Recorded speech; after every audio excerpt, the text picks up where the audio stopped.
Guro, Isipin mo, ako ang sultan ng Sandata na pinangibabawan ang buong panahon gamit ang espada ng langit at nagtatag ng talaan ng mga espada upang husgahan ang lahat ng mandirigma ng espada. Ngunit ikaw, pagkatapos ng mahigit 10 taon ng pagsasanay, ay nalampasan na ako sa espada ng langit. Guro, may kahilingan ako na bumaba ng bundok upang hanapin ang aking pamilya. Ang piraso ng jade na ito ay dapat ang alaala na iniwan ng iyong pamilya. Mahirap malaman ang puso ng tao sa ibaba. Huwag basta-basta lumaban. Kung hindi, magdudulot ito ng gulat sa mundo ng mandirigma. Naiintindihan ko.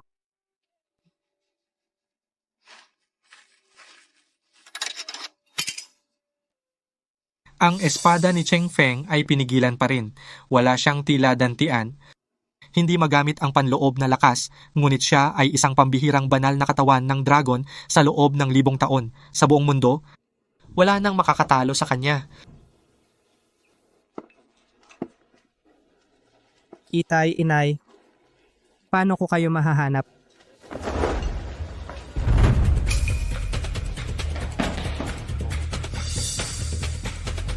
Lujiwei, saan ka tatakbo? Apelido rin niya ang Lu.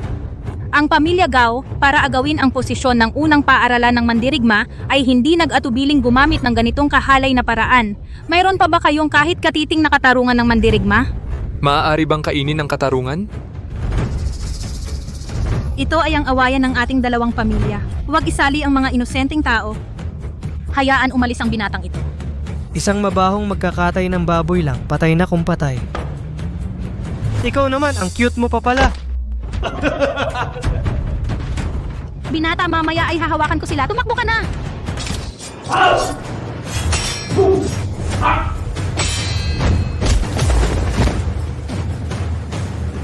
Susunod, ikaw naman.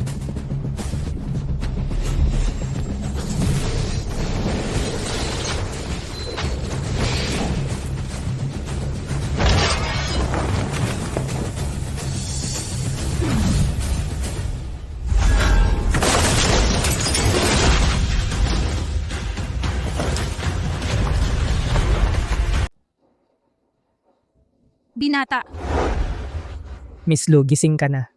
yung mga tao kanina, hindi ka naman nila nasaktan? Wala. Mabuti naman. Pero paano mo ako nailigtas?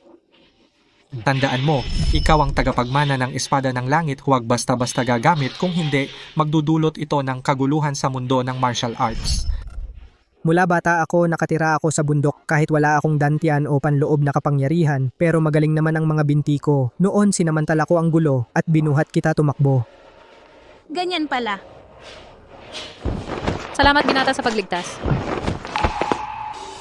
Kahit first time pa lang tayo nagkita, bakit parang pamilyar ka? Kung hindi lang ipinadala ng tatay ko ang kapatid ko, ganyan na sana siya kalaki ngayon. Saan ka nakatira, miss?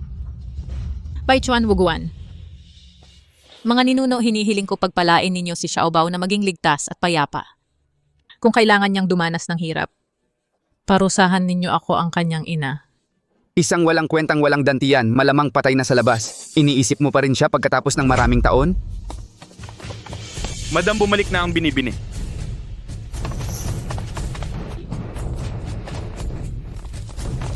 Jiwei.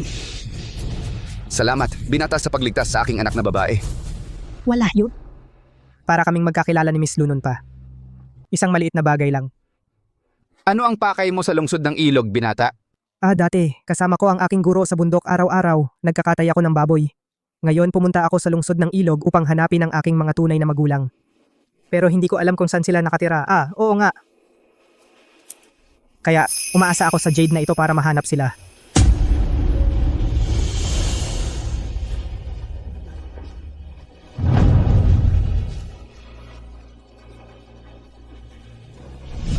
Xiaobao, tingnan mo. Ang jade na ito ay ginawa ko mismo. Dapat lumaki kang ligtas at payapa. Pagod ka na, Madam, halika, tingnan ko.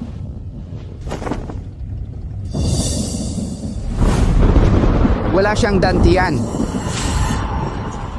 Ang pamilya Lu ay kilala sa martial arts at ang Baichuan Martial Arts School ang pinakamahusay sa Zhongzhou. Kung malaman ito ng iba na nanganak ako ng isang walang kwentang anak na walang dantian, paano ako makakaharap ang iba? Ipadala siya. Sabihin sa labas na patay na siya. Xiaobao, Xiaobao. Xiaobao. Ito ang jade na ibinigay ko kay Xiaobao. Ang aking Xiaobao ay ganito nakalaki.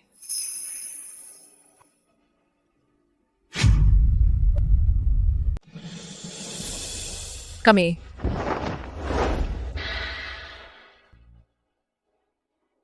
Haha! Iniligtas ng binata ang aking anak, isang malaking utang na loob sa pamilya Lu. Baka gusto mong manatili pa ng ilang araw sa aming tahanan. Tungkol sa paghahanap mo sa iyong mga magulang, tutulungan ka ng pamilya Lu ng buong puso. Sige, maabala ko kayo.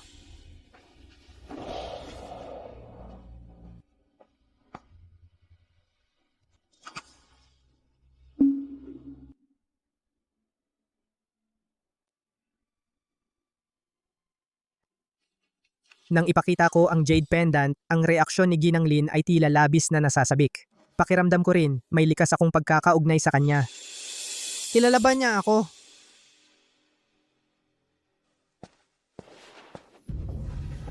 Ang jade pendant na yon ay ako mismo ang gumawa, hindi ako maaring magkamali. Siya ang aking anak na si Xiaobao. Bakit mo ako pinipigilang kilalanin siya? Siya pala ang kapatid. Anong kilalanin? Noong una, sinabi kong mag-aanak ka pa, ayaw mo. Isang tagapagkatay ng baboy. Hindi ka ba naaasiwa? Ako'y naaasiwa.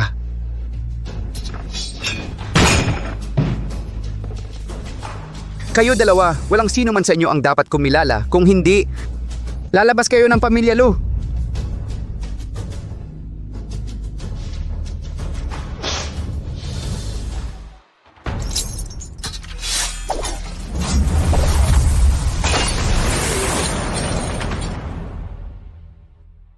Ang bato ng langit ay gawa sa pinakamatigas na itim na bakal sa mundo, sa buong dakilang siya.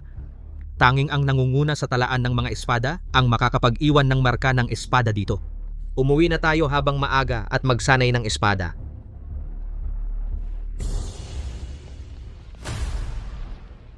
Uy, tagapagkatay ng baboy, nakapagsanay ka na ba ng espada? Hindi pa? Akala ko nga rin. Wala ka pang dantian, payat ang mga braso at binti mo. Buti nga nakakapatay ka ng baboy. Binabalaan kita, huwag mong isipin na dahil nailigtas mo ang binibini ay maaari ka nang tumira sa pamilya Lu. Wala ka kundi isang walang kwentang mamamatay baboy.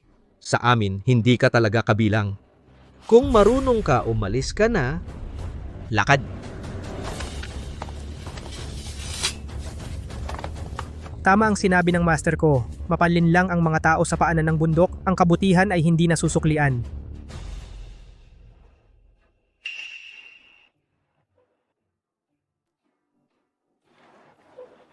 Ganun ba kahirap? Subukan ko.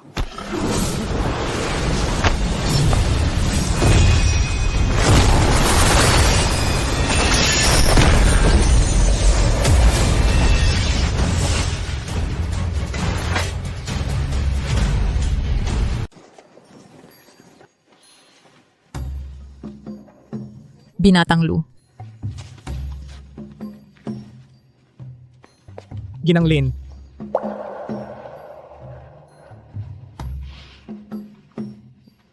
Nag-ayos ako ng ilang damit para sa'yo. Subukan mo kung bagay ba sa'yo. Salamat. Dito po. Ang pamilya Gao ay nakatitig sa ating pangalan bilang nangungunang paaralan ng eskrima. Maaring hamunin nila tayo sa mga susunod na araw. Habang nasugatan si Jiwei, hindi kayo dapat maging pabaya. Ngayon, sasamahan ko siya upang sanayin kayo. Opo, punong pamilya. Bato ng langit.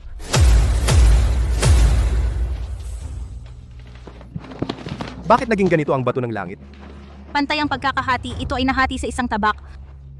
Kahit ang nangungunang eksperto sa talaan ng mga espada, kahit gamitin ang lahat ng kanyang lakas, sa bato ng langit na ito ay makakapag-iwan lamang ng kalahating pulgadang marka ng tabak.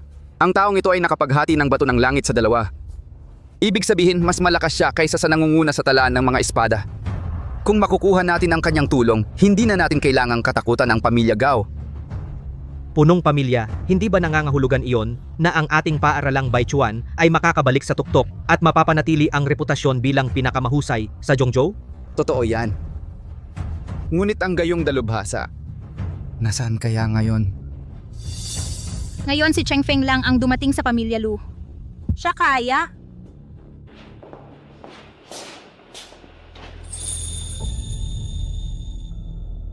Ang aking munting bao ay isa ng matanda. Ginanglin. Bakit po kayo umiiyak?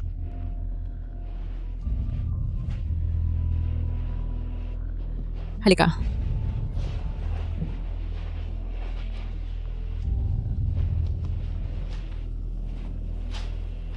Nabalitaan ko na nasa bundok ka nitong mga nakaraang taon.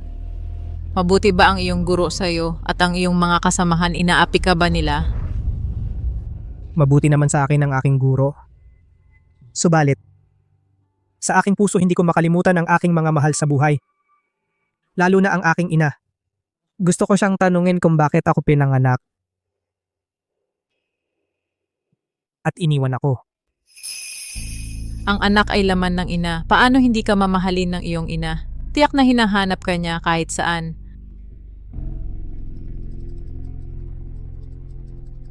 Hindi ko siya sinisisi.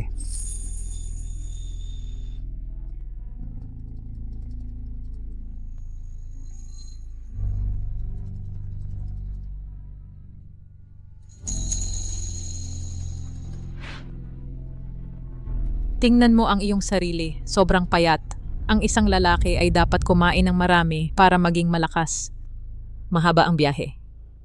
Gumawa ako ng ilang kakanin. Hindi ko alam kung ano ang gusto mong kainin, dalhin mo na lahat. At itong mga damit gawa ko rin lahat. Malamig na ang panahon. Tandaan mong magdagdag ng damit. Ginang, napakabuti ninyo sa akin. Kayo. Sana kayo na lang ang aking ina. Sa totoo lang ako. Hindi pa patay ang pamilya Lu.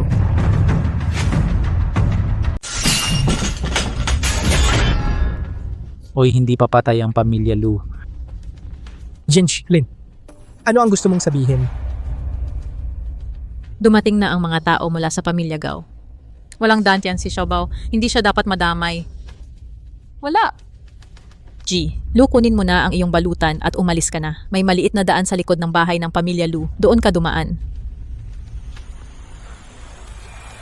Mabait sa akin, sige nga Lin. Kailangan kong sumunod at tingnan.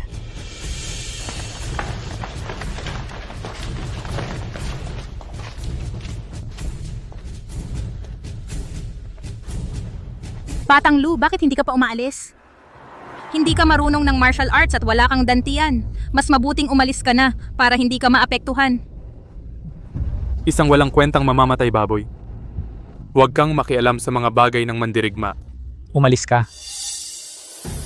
Ngayong araw, kung hindi ninyo ibibigay ang pangalan ng nangungunang martial arts school, walang sino man ang makalalabas ng pintong ito. Gao Kanglan, isang batang tulad mo ay naglakas loob na pumasok sa aming bahay. Ganyan ba itinuro sa iyo ng iyong ama? Walang modo. Modo?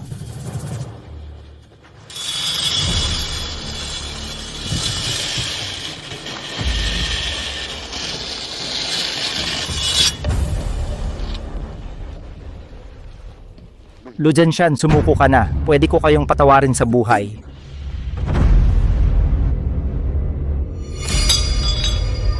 Deathmatch. Lakas loob mo bang tanggapin?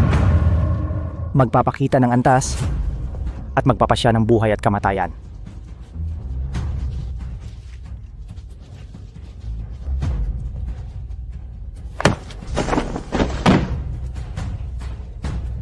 Deathmatch. Kapag nakatuntong sa entablado, ang buhay ay nasa kamay ng langit. Ano? Kayong mga walang kwenta sa pamilya Lu, lakas loob ba ninyong tanggapin ito? Si Gao Kanglan, bagamat mas mahina kaysa sa kanyang ama, ay isang dalubhasa na ikanay tini sa talaan ng mga espada. Kahit ang panganay na anak ay ika-30 lamang, hindi ba ito pagpunta sa kamatayan? Oo nga. Mga duwag, kung hindi kayo nangangahas lumaban, dumaan kayo sa ilalim ng aking paa, gumapang.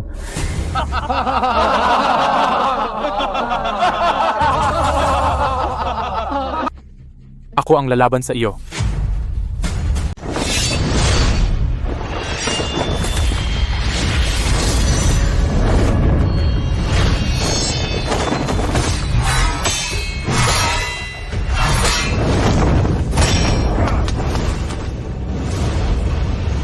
Masyadong mabagal ang paglabas ng espada.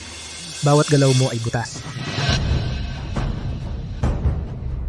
Isang magkakatay ng baboy, alam ba niya kung ano ang sining ng espada? Dito pa nagpapanggap na eksperto. Matandang Lu. Pamilya Lu ngayon ay bumaba na sa punto na kailangan pang umasa sa isang magkakatay para sumikat. Isang taong walang kahit na dantian, isang walang silbi. Paano siya magiging alagad ng pamilya Lu? Tigilan na ang walang kabuluhang usapan. Manalo ka muna kay Laping.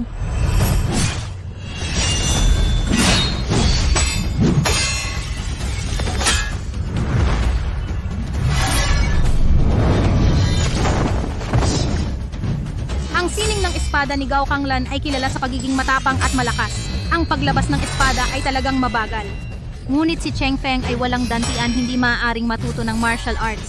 Bakit niya sasabing maraming butas?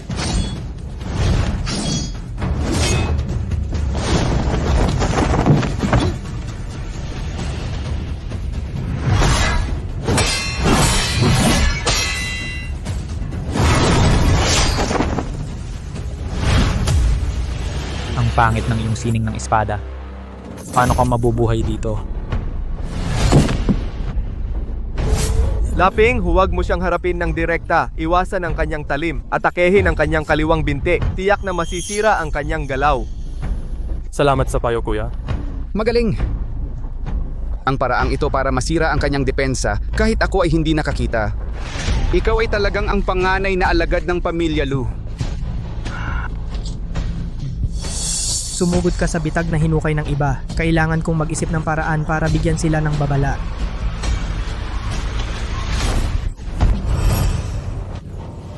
Ang kanang siko ay biglang namanhid. Kamakailan lang hindi naman ako nagkatay ng baboy. Ngayon, sa bawat tatlong hiwa, kailangan kong huminga muli. Ang siko na ito ay hindi na kumakaya. Pagkatapos ng tatlong hiwa, kailangang huminga. Sa bawat tatlong saksak, ang kanang siko ni Gao Kanglan ay nawawalan ng lakas. Ito ang pinakamagandang oras para umatake. Ang galing ng paningin. Talaga bang hindi marunong ng sining ng espada si Cheng Feng?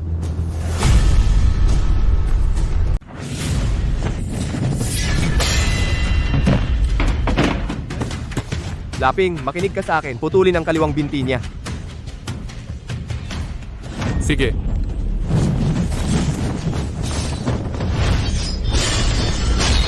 Tanga. Ito ay sinadya ko na ibinigay sa iyo bilang pagkakamali. Ang kaliwang binti ko ay matatag.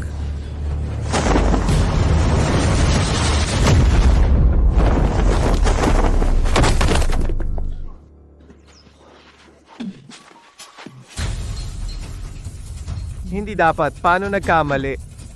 Hey! Ikaw, karapat dapat kang tawaging dakilang kuya. Talagang binibigo mo ang iyong mga junior. Kung mamatay siya, ikaw ang may kasalanan. Ikaw.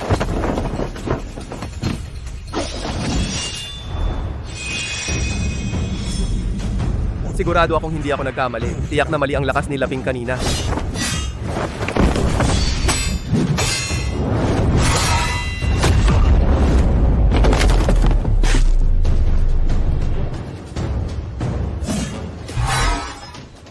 Lu Zhenshan, ang inyong pamilya Lu ay nangongolekta na ng basura, tumatanggap lamang ng mga walang kwentang estudyante, hindi pa sapat, nagpapatuloy pa ng isang magkakatay ng baboy.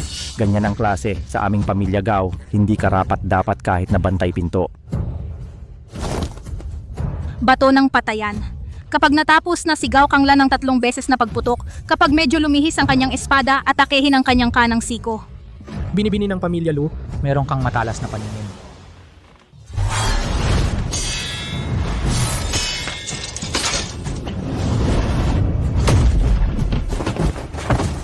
Kailangan kong subukan ang sinabi ng binibini.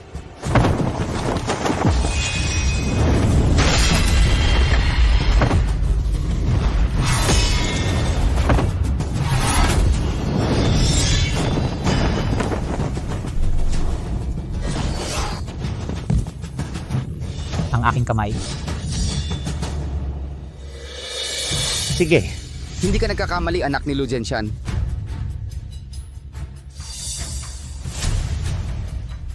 Talagang tama siya. Gayunpaman, si Cheng Feng ay walang dantian, hindi maaaring mag-aral ng martial arts.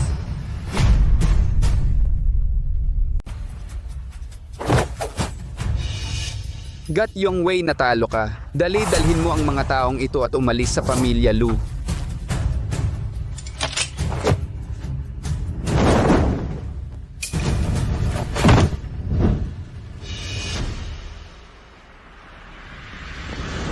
talo. Ang batas ay ginagawa ng malakas. Kanina, anak ko ay nakipaglaban sa dalawa para mapagod siya kaya kayo nanalo. Hindi patas ang pagkapanalo. Ngayon ang kalaban ninyo ay ako. Ikaw, isang nakatatanda, nakikipaglaban sa bata. Hindi ka ba natatakot na pagtawanan ka ng mga mandirigma? Pagtawanan? Ang patay ba ay marunong tumawa?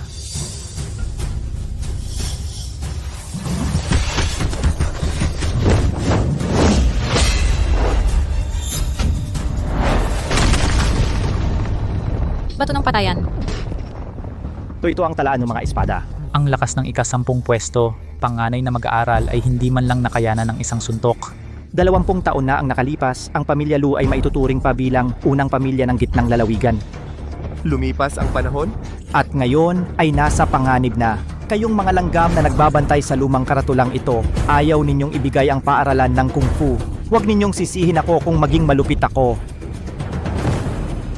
Ang dangal ng pamilya Lu sa loob ng isang siglo ay hindi masisira sa aking mga kamay.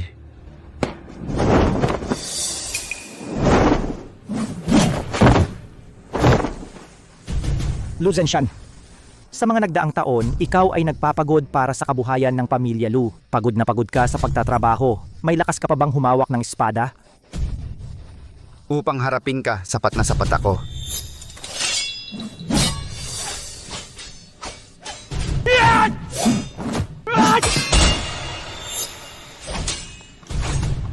Ang pinuno ng pamilya Lu. Hindi makakatagal ng 5 galaw. Ikaw, mamamatay baboy ka. Anong pinagsasabi mong walang kwenta? Ang aming pinuno, sino ka ba para taong hindi marunong ng Kung Fu na manghusga rito? Tama na, Ginoong Lu ay mahal naming panauhin. Samahan sila sa kanilang pahingahan.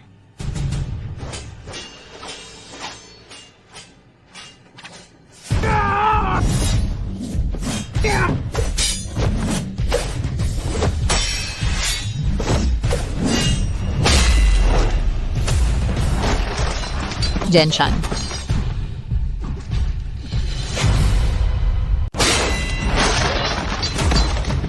Sige.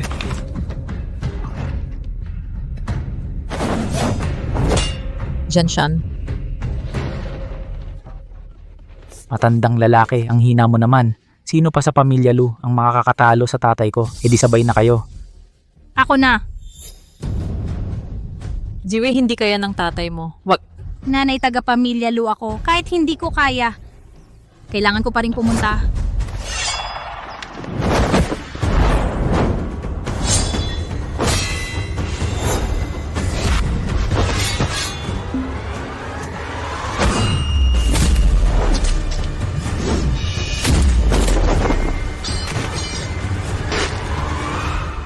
Jiwei.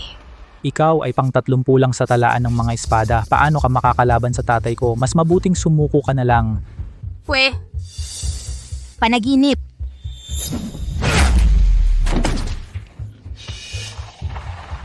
Kahit mamatay ako, hindi ako susunod sa inyo, mga taga-pamilya Gao.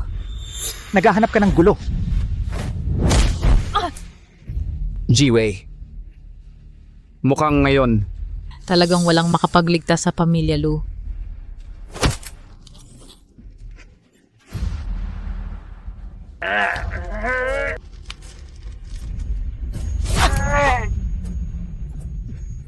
Hindi pwede. Kat Yongwei papatayin si Jiwei.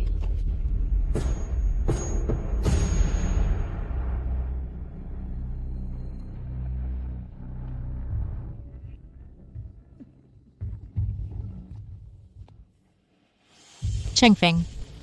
Bilang asawa ng pinuno ng pamilya Lu, ngayon nasa panganib ang pamilya Lu. Kailangan kong humarap.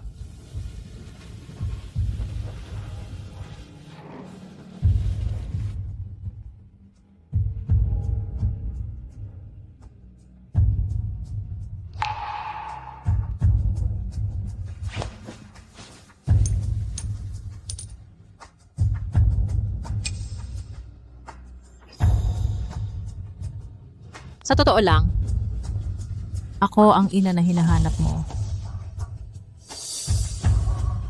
Sa buhay ko, ang pinakamalaking pagsisisi ay nang ikaw ay isinilang, hindi kita naprotektahan. Ngunit bago ako mamatay, makita ka, malaman na maayos ka, masaya na ako. Kaya pala pakiramdam ko siya ay napakamalapit. Talaga palang siya ang aking ina. Ang alitan ng pamilya Lu ay wala sa iyo. Wala kang dantian. Umalis ka na agad. Ngayon, tutuparin ko ang nais mo.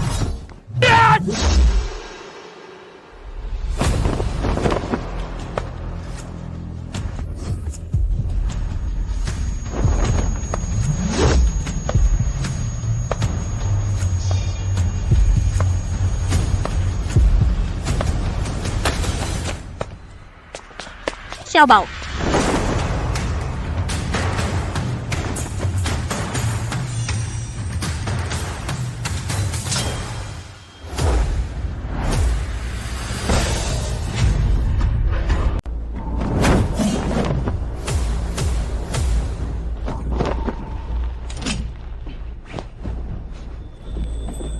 Jiwei, Nanggugulat kayo. Walang kwenta. Dala mo ang pambutas ng baboy, sumugod ka, hindi ka pa pumatay ng tao. sabi ko na nga ba, isa akong magkakatay. Siyempre, baboy lang ang pinapatay ko. Xiaobao, bumaba ka na. Nanay mo naghintay sa'yo ng 20 taon. Nakita na kita sa wakas. Huwag kang maaksidente. Naglakas loob kang sumuway sa utos ko? Tinanggap mo ang walang kwentang ito? Lu Chengfeng, huwag mong isipin na ang nanay mo ay nagsabi sa iyo ng totoo. Ikaw ay miyembro ng pamilya Lu. Ikaw ay isa lang walang kwentang magkakatay ng baboy. Bumaba ka na ngayon din. Huwag kang nasa itaas. Pinapahiya mo ako. Hindi ko kailanman sinabi na ako ay miyembro ng pamilya Lu. Para sa nanay ko at sa ate ko, ako lumalaban. Ah, ikaw pala ang panganay na anak ng pamilya Lu. Lu Zhenshan, kahit papaano ay isang sikat na eskrimador. Kung ako sa iyo magkakaroon ng ganitong anak na walang dantian, papatayin ko siya. Kaya pala ang pamilya Lu ay mahina. Baka dahil sa walang kwentang ito na nagpapahina sa inyo. Ikaw kayo. Xiaobao, umalis ka na agad. Cheng Feng, umalis ka na! Nanay ate, dahil bumalik na ako na ang bahala sa inyo. May dala kang pambutas ng baboy, pero hindi mo kayang protektahan ng sino man. Pambutas ng baboy. Pambutas ng baboy ay para sa mga tulad ninyong hayop. Naglakas loob kang sumpain ako, mamatay ka?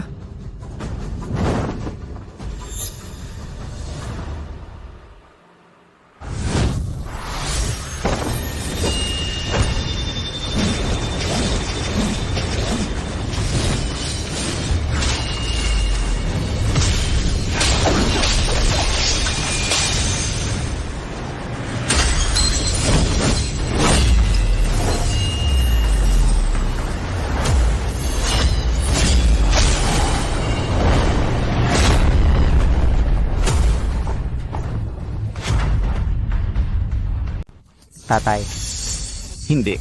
hindi ba ang berdugong magkakatay na ito ay walang dantian, yung aura ng espada kanina? Ano ba talaga iyon? Ang lakas na ito hindi ko pa nakita kailanman.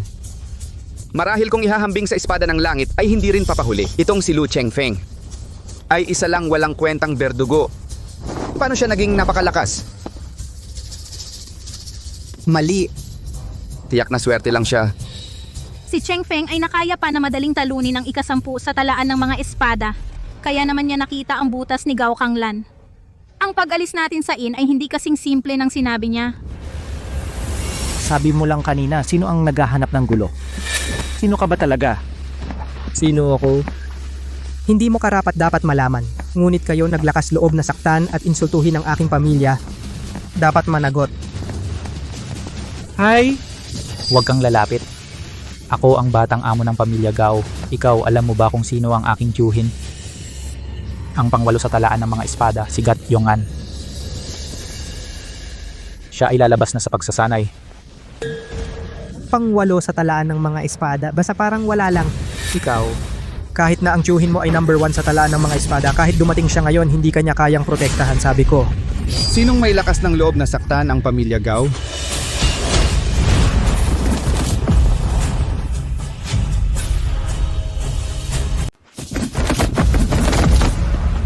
Kuya, dumating ka na sa wakas. Muntik na akong patayin ng batang ito. Pinatay na niya ako. Tio, kung nandito ka, ang loko-lokong magkakatay na ito ay patay na. Kayong pamilya Lu, maghintay kayong malipol. Gat Yongan ay nasa ikawalong pwesto sa talaan ng mga espada. Ang kanyang sining ng pagbasag ng buto ay lubos na perpekto. Kumpara kay Gat Yongwei, ang kanyang estilo ng espada ay mas malakas at hindi mahina. Ang kakayahan ni Gat Yong-an ay hindi masukat ang lalim. Maraming taon na ang nakalipas. Wala siyang katunggali sa Zhongzhou. Bagaman tinalo ni Xiaobao si Gat Yongwei pero bata pa siya, baka hindi niya kayanin. Bagaman si Gat Yongwei at Gat Yongan ay 2 pwesto lang ang pagitan, ngunit sa nangungunang 10 ng talaan ng mga espada, ang pagitan ng bawat pwesto ay parang isang hindi malulutas na agwat. Sa tingin ko, ang swerte ng basurang ito ay hindi nagagana. Cheng Feng, bumaba ka na. Hindi mo matatalo si Gat Yongan. Oo nga, makinig ka sa nanay mo, bumaba ka. Nanay, huwag kang mag-alala. Pang-ikawalo lang sa talaan ng mga espada. Ngayong nandito ako, huwag mong asahan na gagalawin mo ang pamilya Lu kahit 1 pulgada. Ikaw na batang walang takot at walang alam sa hangganan, sa pamamagitan ng pananaksak sa likod, natalo mo ang aking pamangkin at nakababatang kapatid. At nagsasalita ka ng walang hiya. Sa tingin mo, ikaw ang tagapagmana ng espada ng langit? Ngayon, ipapakita ko sa iyo kung ano ang tunay na estilo ng espada at kung ano ang kakayahan ng pang-ikawalo sa talaan ng mga espada.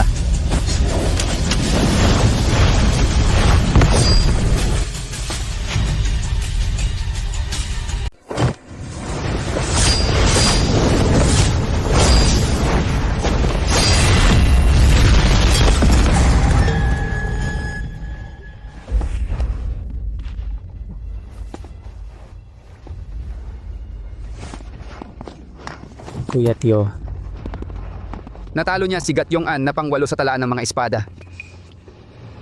Baka. Noong una talaga akong nagkamali ng tingin. Imposible. Kuya, Paano matatalo ni? isang magkakatay na walang dantian? Siguradong may nilalaro kang daya. Ang isang itong saksak niya ay gumamit ng 30 taon kong internal energy. Hindi pwede. Kailangan kong tawagin ang ginoong iyon.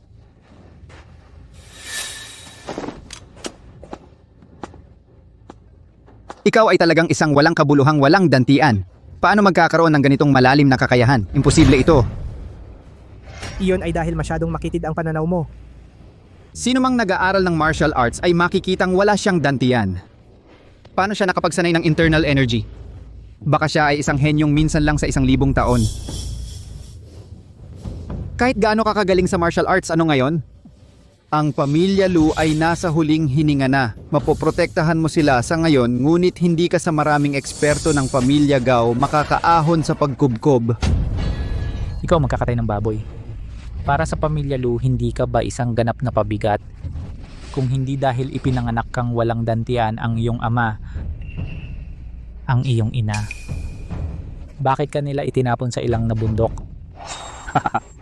Ang aking anak na si Kang Lan ay nagsasalita hindi masarap pakinggan, ngunit ito ang katotohanan. Ang iyong ina ay labis kang naaalala mahigit 20 taon. Hinahanap ka ba niya? Natagpuan ka niya? Hindi pa rin ba pareho? Ayaw sa'yo dahil ikaw ay walang silbi. Kayong mga walang hiya at mapanlinlang. Hindi. Hindi ganyan. Huwag kang makinig sa kanilang kasinungalingan. Ang aking ina talaga bang ayaw din niya sa akin? Xiaobao, huwag kang maniwala sa kanya. Tumahimik kayo. Usapin ito ng aming pamilya. Kailan kayo nagkaroon ng karapatan na mga tsismoso magsalita ng masama? Xiaobao, Nanay, pasensya na sa'yo. Pinagtiis kita ng maraming taon. Galit ka sa akin. To ay nararapat lamang sa akin. Pero maniwala ka sa akin. Nanay, hindi nagbago ang puso ko para sa iyo.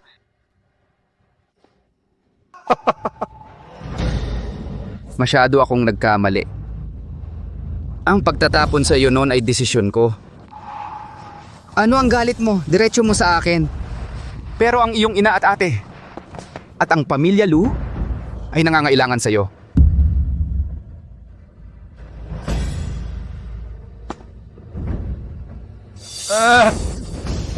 Batang Lu, tingnan mo ang mga taong ito sa tapat mo. Nagsasalita lang sila ng walang laman tungkol sa pamilya. Ano pa ang maibibigay nila sa iyo? Ang iyong talento ay walang katulad. Nakulong ka sa pamilya, Lu. Nakakaawa naman. Wala silang ginawa kundi ipanganak ka. Kaya pumunta ka sa pamilya Gao. Gagawin kitang panauhing pandangal. Mga magagandang babae ang kasama mo. Karangyaan at kayamanan na walang katapusan. Sa panahong iyon, tayo ay magsasama upang maging hari ng martial world. Di ba masaya? Ang aking kapatid na lalaki ay hindi maniniwala sa mga kasinungalingan mo, ikaw na mababang tao. Tumahimik ka. Saan galing ang batang babaeng ito? Wala kang karapatang magsalita. Batang Lu, ano sa tingin mo?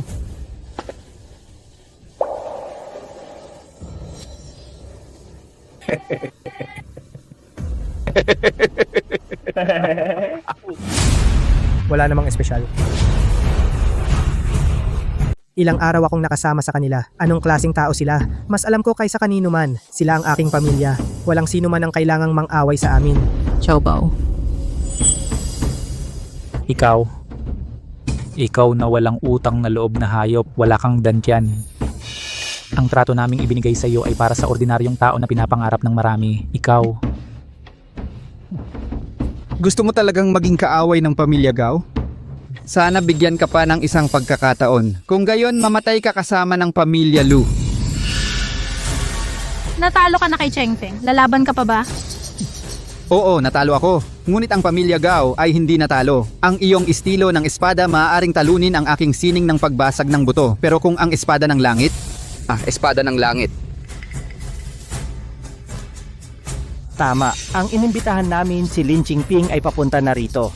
Siya ay dating naging estudyante ng Espada ng Langit. Natutunan ang Espada ng Langit.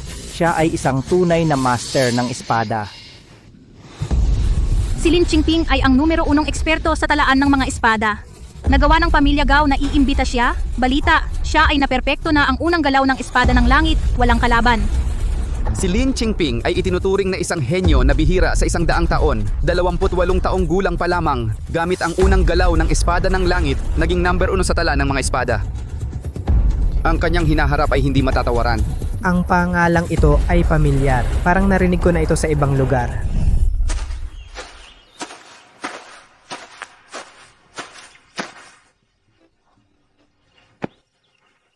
Hoy, huwag kang umalis, huwag kang umalis. Ang kulit mo, bakit ikaw na naman? Sa wakas nakita na kita, pakisuyo, guro, turuan mo ako ng Espada ng Langit.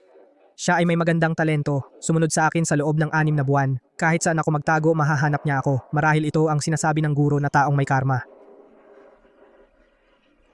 Sige. Disipulo Lin Qingping nagpapasalamat sa patnubay ng guro. Siya pala. Siya pala. Natakot ka, di ba? Nalito ka. Sinasabi ko sa inyo, siraan nyo ang inyong sariling kakayahan. Iiwan ko kayo ng buhay. Masamang magkakatay, ang yabang mo kanina. Kapag dumating si Jaitlin, panoorin ko kung paano niya putulin yung mga kamay mo. Putulin para hindi mo na magamit yung lumang pambutas ng baboy. Nagpapanggap. Espada ng Langit. Hindi naman mahirap. Ay. Baka nabaliw ka na. Espada ng Langit ay ang pinakamahusay na estilo ng espada sa mundo. Maraming tao ang gumugol ng kanilang buong buhay at natutunan lamang ang kaunting bahagi. Ikaw, isang walang kwentang walang dantian at isa kang magkakatay. At sinasabi mong hindi ito mahirap? Huwag mong kalimutan, ako ang magkakatay na ito ang tumalo sa inyo hanggang sa umiyak kayo. Ikaw. Ako at ikaw walang kwentang tao. Ano bang dapat kong intindihin? Malapit na ang iyong kamatayan. Sino ang nangangahas na siraan ng espada ng langit?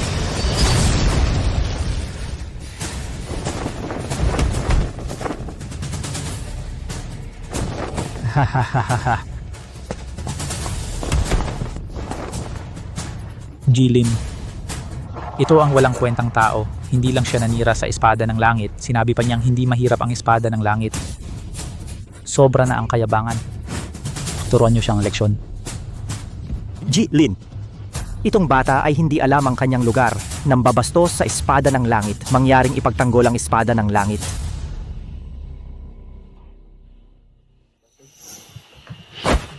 Tama.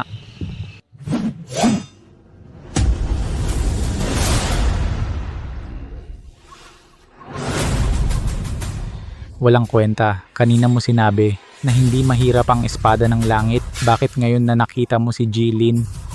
Hindi ka na makapagsalita, natakot ka na.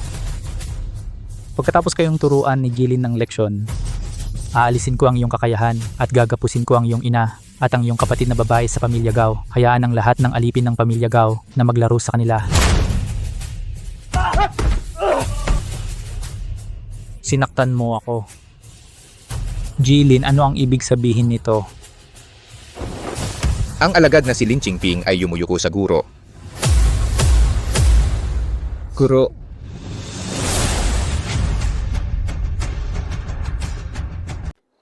Pasensya na po sa biglaang pagkakabangga. Parusahan niyo po ako. Mula noong huling pagkikita natin, 5 taon kitang hinanap. Ngayon, sa wakas ay nakita na kita. Paano nangyari ito? Si Lin Qingping ay sumikat noong bata pa. 10 taon na ang nakalipas, nasa tuktok na siya ng talaan ng mga espada. Ito talagang katawa-tawa. Unang ranggo sa talaan ng mga espada. Si Lin Qingping ang nangunguna sa talaan ng mga espada. Siya pala ay alagad ni Lu Chengfeng.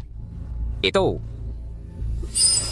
Ang galing ng Xiaobao ko, ang dami niyang pinagdaan ng hirap sa mga taong ito. Na kayang mapaluhod si Lin Qingping ang nangunguna sa talaan ng mga espada para kilalanin siyang guro. Ang kanyang kakayahan marahil ay higit pa sa inaakala ko, ay mas malalim pa kaysa sa naisip ko. Lin Qingping, mali ba ang pagkakakilala mo? Marunong lang siya ng konting sable. Paano niya malalaman ang espada ng langit? Kayo dalawa talagang walang galang. Walang galang ang inyong alagad. Patawarin niyo po ako. Ayos lang. Narinig ko mukhang maganda ang lagay mo ngayon. Umabot ka pa sa unang ranggo ng talaan ng mga espada. Guro, Guro, sobra naman kayo. kung hindi dahil sa inyo noon, sa inyong masigasig na pagtuturo sa akin, Qingping, hindi rin mauunawaan ni Qingping ang lihim ng sable na ito. Kung wala ang guro, paano magkakaroon ang alagad ng walang kabuluhang titulo bilang nangunguna sa talaan ng mga espada? Kung sa mundo ang guro ay pangalawa lang, sino ang maglalakas loob na maging una? Lin Qingping, ipinangako mo na tutulungan ang pamilya Gao. Bakit ikaw ba ay babaliwalain ang iyong salita? Ang pamilya Gao ay may lihim na aklat na ipinamana, kaya ako pumayag na makipagtulungan sa inyo. Ngunit ang maliit na pakinabang na ito, paano maihahambing sa utang na loob ko sa aking guro o maituturing na kapantay? Ikaw? Ang kasunduan ay kanselado ikaw. Kayo tatlo, naglakas loob kayong siraan ng aking guro. Karapat-dapat kayong mamatay. Ay Lin Qingping, magsisisi ka. Teka.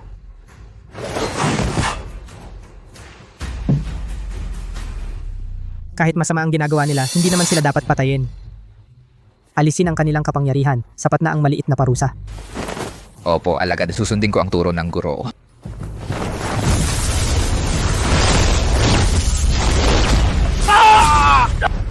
Ang aking kapangyarihan. Balita ko, mahilig kang mangbabae, di ba? Ikaw, anong gusto mong gawin? Kaya mula ngayon, hindi ka na magiging lalaki para tuluyan nang mawala ang iyong pagnanasa.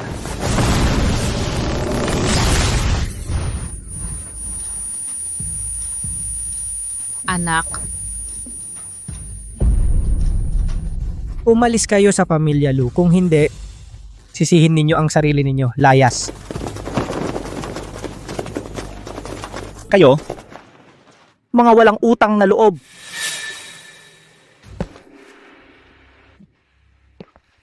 pakiusap. Patawarin ninyo kami.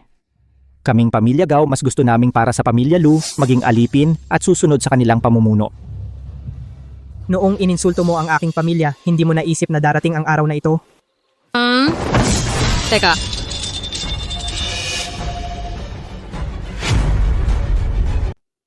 Xiaobao, huwag mong dungsan ang kamay mo para sa mga ganyang tao. Wala na silang kakayahang martial arts, wala na silang magagawa, dalhin na lang natin sila sa hukuman. Sa mga nakaraang taon, gumawa sila ng lahat ng uri ng kasamaan, hayaan na lang ang batas na parusahan sila. Nanay, alam ko. Tatakutin ko lang siya.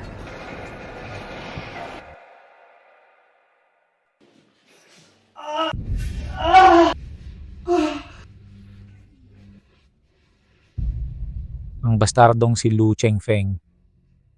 Sinira ang aking kinabukasan. Sinira ang aking pagkalalaki. Ang galit na ito, hindi magkasundo sa ilalim ng langit. Tama na. Kahit si Lin Qingping sumapi na sa kanya. Alam niya ang unang anyo ng espada ng langit. Unang anyo ng espada ng langit. Hindi natin sila matatalo. Espada ng langit. Espada ng langit. Ang sinumpang espada ng langit. Wala bang paraan para talunin ito?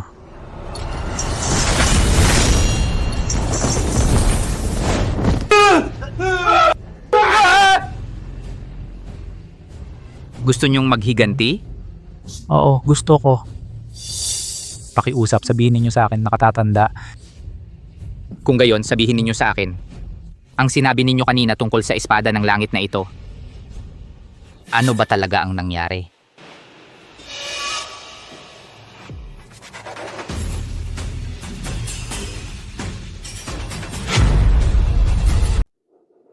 Xiaobao, nasaktan ka ba kahit saan? Siyempre wala akong problema. Mabuti naman. Xiaobao, pwede mo ba akong tawaging nanay muli?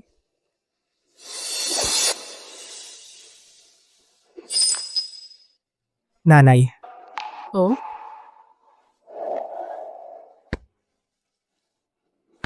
Dalawampung taon na. Sa wakas nagkasama na tayo. Yang espada ng langit mo. Natutunan mo ba iyan mula sa Sultan ng Sandata? Ang ganyang lakas ay sa Baichuan martial arts ng pamilya Lu. ano sa'yo? Hindi ba't hinamak mo ako dahil wala akong dantiyan? Oo nga. Iniwan mo ako sa loob ng 20 taon. Nagsisi ka ba? Ako...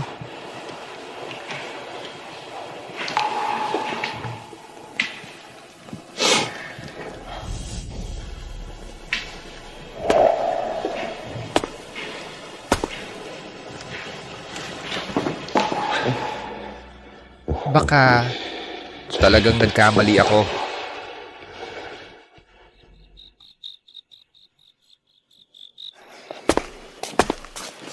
Guro. Guro-guro talaga ikaw, dalawa ng taong hindi nagkita. Guro, akala ko sa buhay na ito ay hindi na kita makikita. Guro, ang mga turo mo sa akin noong araw na aalala ko sa puso. Pagkatapos ng araw-gabi na pagsasanay sa wakas, ay naunawaan ko ang espada ng langit. Noong unay gusto kitang puntahan para magpasalamat, pero natuklasan ko wala na kayo roon at wala ring balita tungkol sa iyo. Akala ko, hindi na kita makikita habang buhay. Dahil naging sikat ka, maraming akala na ako'y isang nakatagong dalubhasa. Araw-araw akong inaabala. Sa harap ng ibang tao, Huwag mong sabihing nandito ako. Opo. Kuya? Kuya?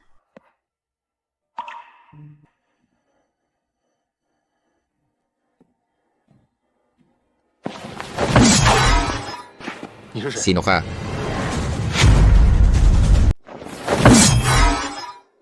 Sino ka? Anong ibig sabihin nito? bunso. Bakit mo alam na nandito ako? Sabi ni tatay na bumaba ka sa bundok, hindi ako mapalagay kaya sinundan kita. Tito, ako si Lin Qingping, alagad ninyo. Pagbati, Tito. parang baguhan. Hindi ba yung 5 taon na ang nakalilipas ang tinanggap mong alagad? Guro, kinilala mo pala ako bilang iyong alagad? Guro! Guro! Noong araw na iyon, itinuro ninyo ang unang galaw ng espada ng langit. May naunawaan na ako. Sa tingin ko, nakapasok na ako sa unang hakbang. Gusto kong sumunod sa inyo para matuto pa. Ay, Master! Noong araw na iyon, ang itinuro ninyong unang galaw ng espada ng langit na unawaan ko na ito, pakiramdam ko'y pumasok na ako sa pintuan. Gusto ko pong magpatuloy sa pag-aaral sa inyo. Tama ang sinabi ng master. Kapag kumilos ka, magkakaproblema. Sige na. Magbigay na lang ng ilang salita. Sige. Pero sa batayan ng iyong dati ng estilo ng espada, magtuturo ng kaunti. Oo. Tandaan mo, ang lakas ay sumusunod sa lupa. Ang lakas ay mula sa lupa. Ang enerhiya ay lumulubog sa ibabang bahagi ng tiyan. Ang enerhiya ay lumulubog sa ibabang bahagi ng tiyan. Ang isip ay sumusunod sa puso. Ang isip ay sumusunod sa puso. Ang puso ay sumusunod sa espada. Ang puso ay sumusunod sa espada. Ang espada ay sumusunod sa puso. Ang espada ay sumusunod sa puso. Lakas mula sa lupa, espada sumusunod sa puso. Ay, Master. Disipulo ang disipulo ay mabagal umunawa. Kung pwede po, dagdagan pa ninyo ng ilang salita.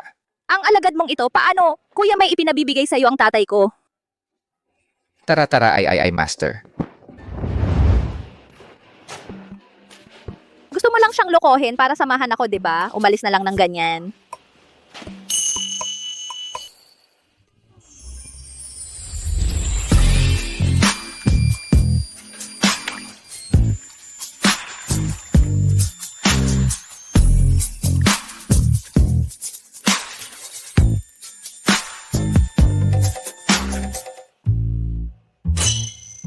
Wow, ang ganda ng katawan.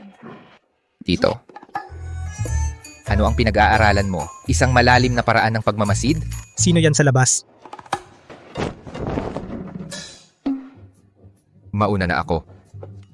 Salamat ha. Kuya, nagdala lang ako ng gamit. Gabi na, bakit ka nagtatago sa dilim, isang dalaga? Naisip ko lang na may ipinabili ang tatay ko sa'yo, kaya pumunta ako. Oh. Nasaan ang gamit? Ay, nakalimutan ko, kukunin ko na lang. Dito. Ay. Sa susunod, kailangan niyang malaman ang pagkakaiba ng lalaki at babae.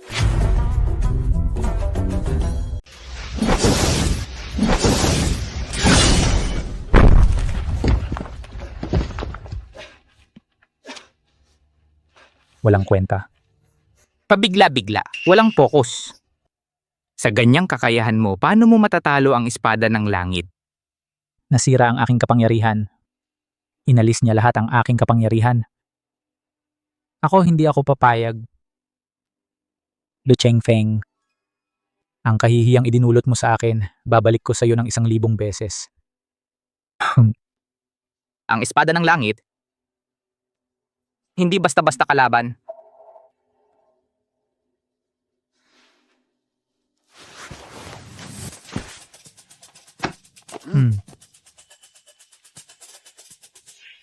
Wala ka ng kakayahan sa martial arts. At isa ka ng eunuch. Wala ka ng damdamin. Bagay na bagay ka para sa walang awang hiwa. Upang matutunan ito, dapat mawala ang lahat ng emosyon at pagnanasa. Saka magiging walang awa ang iyong espada.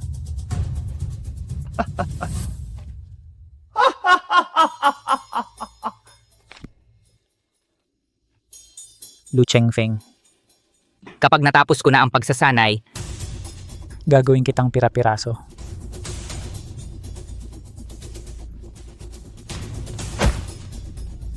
Guro, napakabuti ninyo sa akin. Hindi ko alam kung paano kayo pasasalamatan.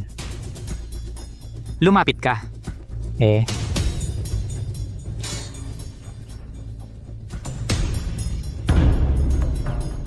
Guro, bakit galit na galit kayo sa espada ng langit?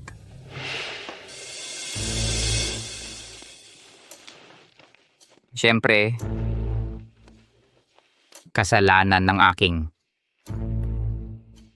mabuting guro. Lakan liwanag. Noong mga panahong yon, ayaw ipamana sa akin ng guro ang tunay na espada ng langit. Sa halip ay ibinigay sa iyo. Ngayon papapatayin ko ang pinakamahalaga sa iyo at hindi na siya makikilala. Para malaman mo, hindi ko kailangan ng espada ng langit. Maaari ko pa ring wasakin ang lahat ng sa iyo.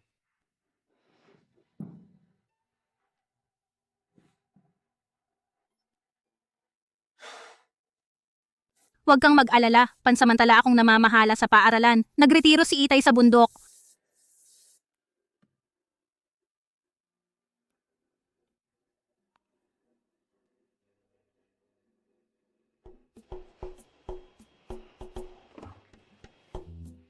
Cheng Feng, huwag kang maging pabaya. Ate, kaano ba yan? Guro, Nakatanggap ako ng balita, lumitaw ang sultan ng sandata ng lalawigan ng ulap, nagpapakitang gilas, maraming mandirigma ang pumunta. Nagpakita ang sultan ng sandata ng lalawigan ng ulap. Baka ang tatay ko yon? Ang sultan ng sandata ay nagtago ng ilang dekada. Hindi pa siya ganoon kaingay noon. Paano naman mangyayari iyon? imposible. Siguro ay mas takot sa gulo kaysa sa akin. Hindi siya magiging ganito ka-showy. Lalo na't noong isang buwan, nakita ko pa siya. Oo nga. Baka may problema ang tatay ko. Kaya napilitan siyang bumaba. May kakaiba sa bagay na ito. Sa tingin ko tiyak may masamang tao na nagpapanggap bilang ang aming ninuno. Nagpapakitang gilas sa lansangan. Ang ganitong gawain ay hindi mapapatawad. Tara, pumunta tayo sa lalawigan ng ulap kasama ang aking kasamahang babae. Guro, hayaan mo munang mauna ang iyong alagad upang magsiyasat sa lalawigan ng ulap kung ano ang totoo. Ikaw at ang iyong nakababatang tiyuhin ay susunod na lang. Sige, mauna ka na. Opo.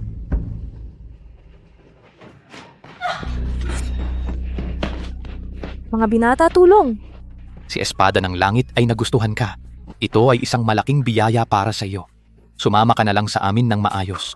May makukuha kang maganda.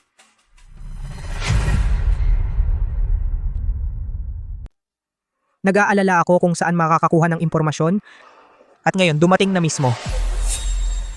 Uy, mga maginoo, kayo ba ay may hindi pagkakaunawaan? Hindi ito isang magkakatay ng baboy. Na maaring pakialaman, umalis ka na.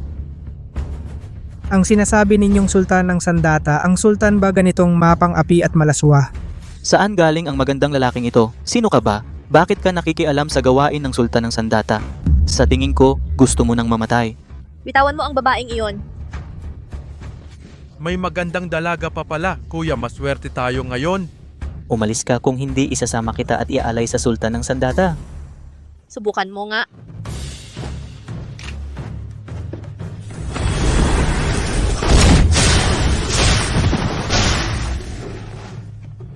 Ikaw kayo, sino ba talaga kayo? Umalis ka na.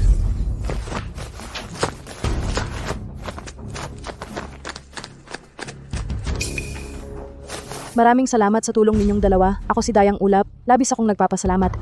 Wala yun, maliit na tulong lang. Dayang Ulap, yung sinasabi nila na sultan ng sandata, ano ba talaga ang nangyayari?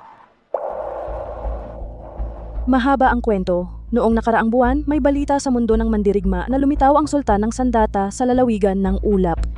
Maraming mandarambong ng espada ang nagtipon-tipon para lang makita ang anyo ng sultan ng sandata. Pero ang taong ito ay ginagamit ang pangalan ng sultan ng sandata para maningil ng pera kahit saan at gumagawa ng gulo. Ginawa niyang magulo ang lalawigan ng ulap. Wala bang lumalaban? Ang mga taong ito ay lahat may pangalan sa talaan. Ang mga ordinaryong tao. Paano sila mangahas lumaban? Bakit kanila hinuli ngayon? Ano ang dahilan? Pagkalipas ng 3 araw, ay ang piging ng mga mandirigma na itinakda ng sultan ng sandata para anyayahan ang lahat ng mandarambong ng espada at muling ayusin ang talaan ng mga espada. Sabi ng mga tauhan niya, huhulihin daw ako para magbigay aliw. Ganun pala. Pero sa ganitong kalaking pagdiriwang, wala bang problema? Kapatid, malayo ang iyong nilakbay ngayon, dito na tayo magpahinga. Oo. Sa unahan may isang bahay panuluyan, sama ko kayo roon para magpahinga. Bilang pasasalamat, Hindi na kailangan. Ayos yan. Sige, salamat Dayang Ulap.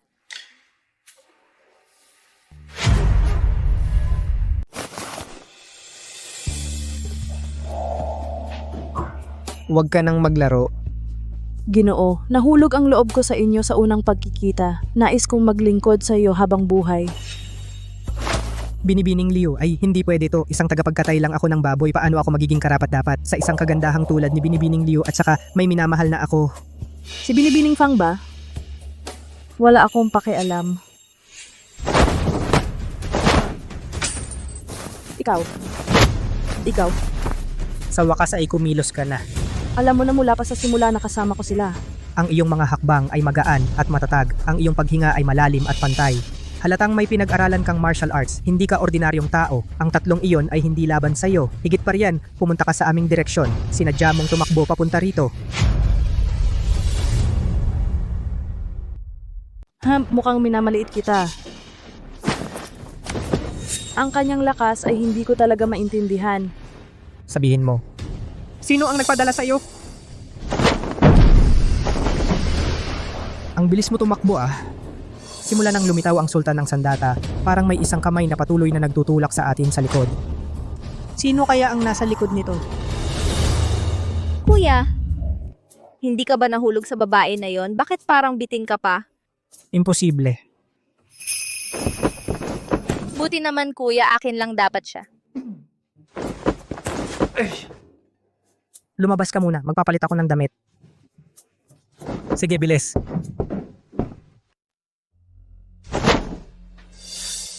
Nabigo ako sa aking tungkulin. Mangyaring parusahan ako. Kainis, kainis.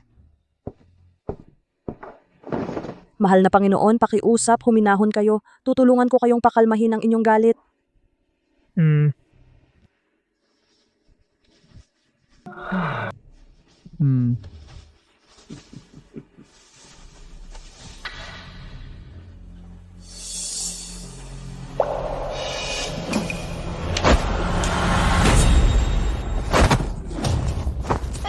Wala kang iba kundi isang puta na sinasakyan ng libo-libo.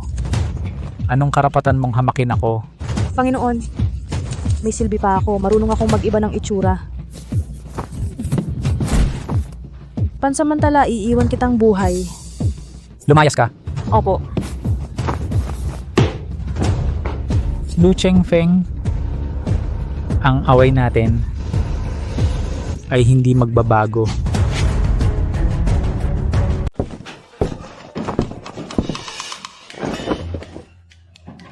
Kuya, Anong ginagawa mo rito? nakakatakot yung babaeng yon. Ang lakas mo, kailangan mo akong protektahan. At saka, dati ikaw ang kasama ko matulog nung bata pa ako. Nene, 18 ka na, dalaga ka na. Tsaka... Sige, sabay tayo matulog.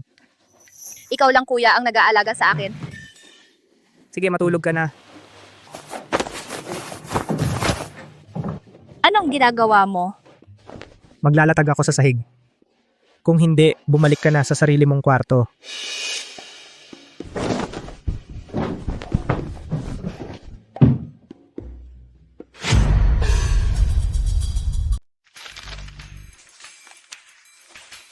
Kuya, anong sabi ng sulat ng alaga mo? Sabi sa sulat, ang peking sultan ng Sandata ay nagpapakita sa publiko, wala kahit isang bakas ng espada ng langit sa kanya. Alam ko ng peke siya. Ano ba talaga ang gusto nila?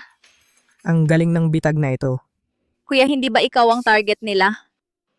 Huwag kang mag-alala, alam mo naman ang kakayahan ni Kuya. Dahil ako ang target nila, kaya gagamitin natin ang kanilang plano. Ngayong muling binuo ang talaan ng mga espada, ito ang panahon ng kaguluhan. Tingnan natin ang peking sultan ng Sandata. Saan ba talaga? Galing niya.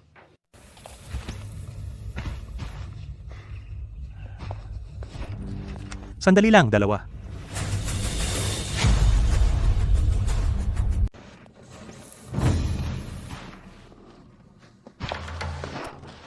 Pakiusap, tumigil kayo. Pasensya na, binata. Anong ranggo mo sa talaan ng mga espada? Mayroon ka bang identification? Wala ako sa talaan ng mga espada kaya hindi ako makakapasok.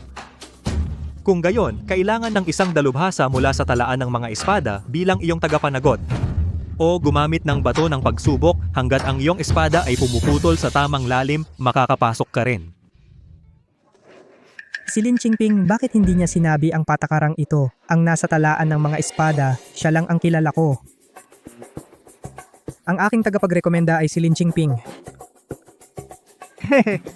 Binata, anong pinagsasabi mo?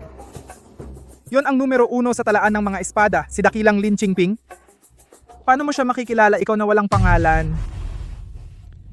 Kung ganoon, kilala mo siya? Kahit ako at si dakilang Lin ay hindi pa nagkikita, ang kanyang espada ng langit ay nangunguna ng maraming taon. Siya ay isang alamat para sa amin na hindi namin maabot. Wala akong nararamdaman na lakas sa'yo. Mahina ka, wala kang dalang espada. Gusto mo lang pumasok ng palihim? Panaginip lang yan. Sinong nagsabing wala akong dalang espada? Ito ang aking espada, pambutas ng baboy. Pambutas ng baboy? Isang katay lang. Gustong pumasok sa pagtitipon, hahaha. Pinapayuhan kita, umuwi ka na lang at magkatay ng baboy.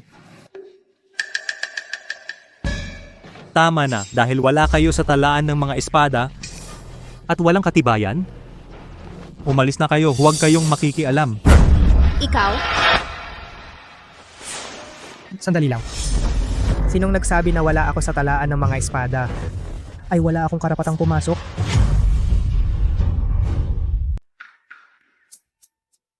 May dalang-dalawang pambutas ng baboy. Akala mo ay isa kang mandirigma. Maraming taon na akong naglalakbay sa mundo. Hindi pa ako nakarinig ng ganyang katawa-tawang bagay. Umuwi ka na lang. Di ba sabi mo kanina maaring mapatunayan ito ng bato ng pagsubok? Oo. Pero ikaw nasa tala ng mga espada. Siyempre. Ako ay nasa ika-98 sa talaan. Sige. Eh di dito na tayo maglaban. Kung matalo ko siya rito, mapapatunayan ko ba na kaya kong mapasok ang talaan? Papasukin na ninyo kami. pwede naman. Sige. Dito na tayo sa bato ng pagsubok maglaban. Kung ang lalim ng hiwa ko ay mas malalim ng 1 pulgada kaysa sa kanya, papasukin ninyo kami. Ano sa palagay mo? Sige. Ang yabang mong bata, isang katay lang, hamunin mo ako? Sige. Sige, susundin kita. Ngayon, patatalunin kita ng walang pag-aalinlangan.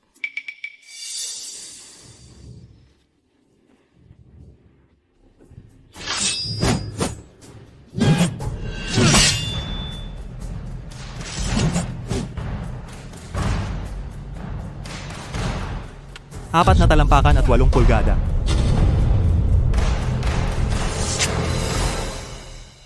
Ikaw naman.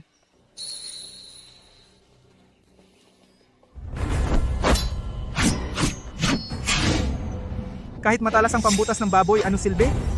Ang batong pagsubok na ito ay gawa sa 1000 taong bakal, kailangan ng pinong espada para maputol ito.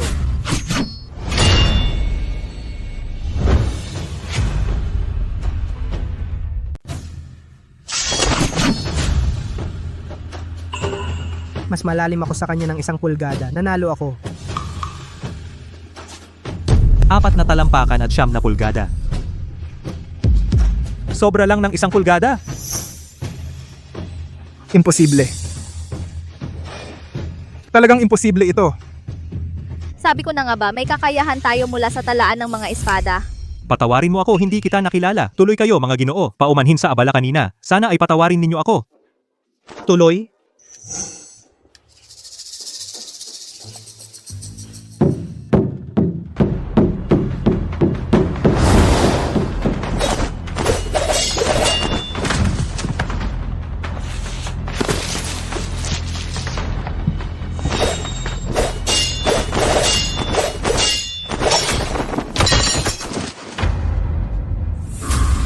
Hindi ba't nawala na ang kanyang kakayahan? Paano pa siya nakakagamit ng espada? Medyo kakaiba nga. Mali. Napapaligiran siya ng aura ng kamatayan. Ang kanyang galaw ay kakaiba at nakakatakot, hindi tulad ng tamang landas. Malamang ay nagsanay siya ng isang masamang pamamaraan. Walang kwenta.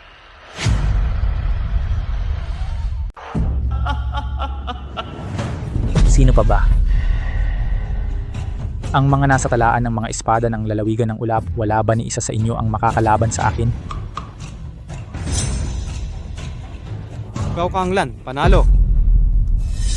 Tinalo ni Gao Kanglan ang 8 tao. Mukhang ang unang ranggo sa talaan ng mga espada ay posibleng magbago na. Kahit gaano siya kagaling, makakaya ba niya ang espada ng langit ni Lindaxia?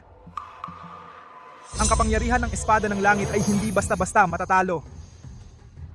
Pero, hindi ba kayo nagtataka? Champion ng sining dahil sa pagbasagang buto na sa namana ni Gao Kanglan ay malakas at mabangis. Pero ang babagalaw niya ngayon ay mapanlin lang at masama. Talagang hindi tugma ang mga galaw. Ngayong sinabi mo, napansin ko na rin. Ang sining ng pagbasag ng buto ay malalawak at malalakas na galaw. Pero ang kanyang katawan ay napakahirap basahin. Nakakapagtaka talaga. Nasaan si Lin Jingping? Lumabas ka at makipaglaban sa akin. Gao Kanglan, wala ka ng kakayahan sa martial arts pero may lakas ka pa rin para lumaban. Wala ka ng satsat. Saan nagtago ang bastardong si Lu Chengfeng? Saan siya nagtago? Palabasin mo siya. Ano ba yung sinasabi niya? Wala yon. Pero si Lin Jingping hindi siya makakalaban. Pweh. Ikaw na itong basura, karapat dapat ka bang pakitunguhan ng aking guro? Pagkatapos kitang patumbahin, tingnan natin kung kaya pa niyang magtago na parang pagong. Mas mayabang ka na ngayon kumpara nung ilang buwan na ang nakalipas. Ngayon, hayaan ninyong makita ko ang demonyo mong sining kung gaano ito katalino.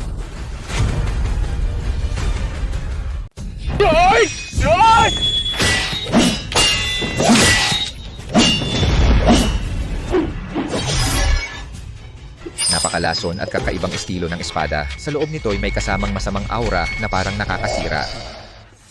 Lin Jingping, hindi mo naman nakalain na sa pamamagitan lang ng unang galaw ng espada ng langit matatalo mo ako?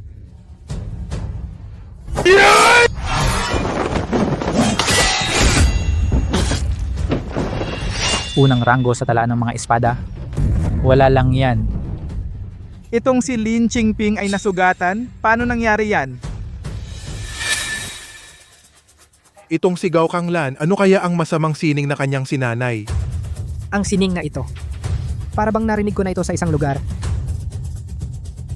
Ang lasa ng aking espada ng walang pag-ibig. Ano sa tingin mo?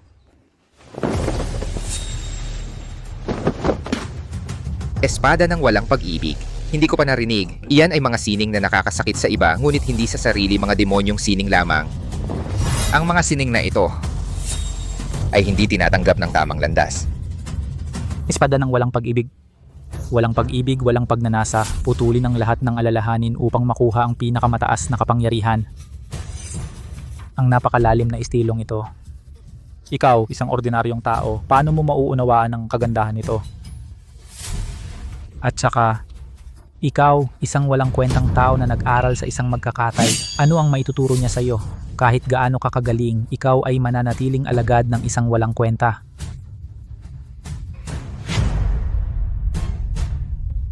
Ano ba ang nangyari kay Gao Kanglan? Paggupit ng walang pag-ibig. Parang nabanggit ni Master sa akin. Sinasabing upang sanayin ang kasanayang ito, dapat mo nang kastahin ang sarili. Kaya naman sa loob lamang ng 3 buwan, siya ay umangat sa ganoong antas. Ngunit ang masamang kasanayang ito ay may matinding balikang epekto. Ang pagiging baliw ay karaniwang pangyayari. Sa wakas, dumating na ang araw na ito. Ikaw at si Lu Chengfeng na masamang tao, pareho kayong mamamatay. Isipin mo kung paano kita tinuruan nun. Master, dumating ka na. Lu Chengfeng, sa wakas ay nagpakita ka na. Maganda, susunod ay ikaw. Puputulin kita ng paisa-isa, hahatiin ka sa mga piraso para maramdaman mo rin ang lasa ng buhay na mas masahol pa sa kamatayan.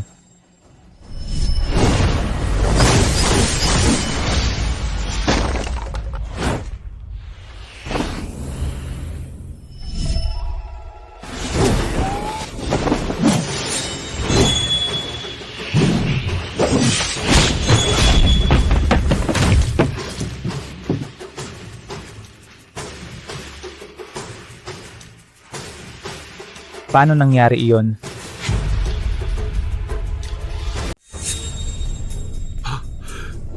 Talaga namang napakagaling ng guro. Ilang salita lang, nabuksan ang isipan ko. Natutunan ko ang mas malalim na paraan ng paggamit ng espada.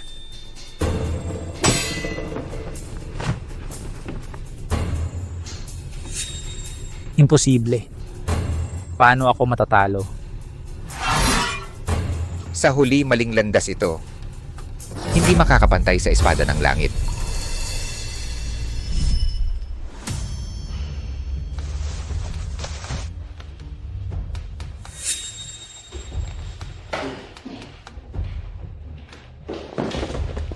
Ito ang sining ng pagsunog ng dugo. Mapapalakas nito ang iyong panloob na enerhiya sa maikling panahon ng ilang beses. Ang kapalit ay pagsunog ng iyong sariling dugo at mahalagang enerhiya. Malaki ang pinsala sa katawan.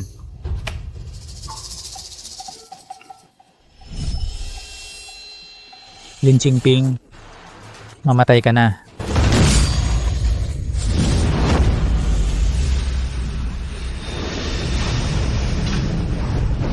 Nagsanay siya ng isang pamamaraan na panandali ang nagpapataas ng kapangyarihan. Oo, talagang malakas ito. Ngunit ang masamang sining na ito ay may mas matinding backlash kaysa sa walang habag na putol. Kahit ganoon, mas mahina pa rin ito kaysa sa nakatatandang kapatid.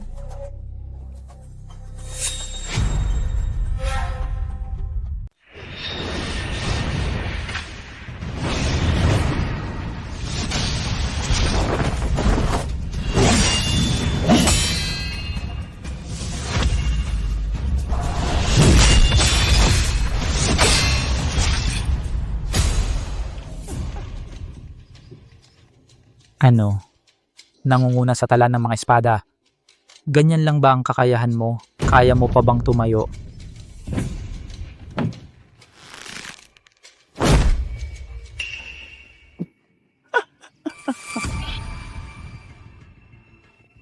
Guro, pinahiya kita. Walang kwenta. Puro walang kwenta. Wala ni isang karapat dapat makipaglaban. Ngayong araw, kukunin ko muna ang kay Lin Qingping ulo para itama ang mga pagkakamali, para ipakita sa inyo kung ano ang tunay na sining ng espada.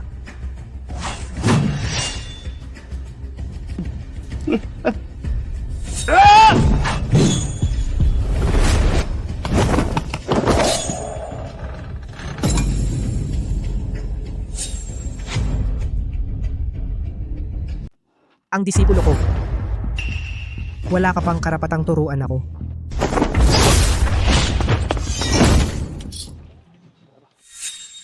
Halika.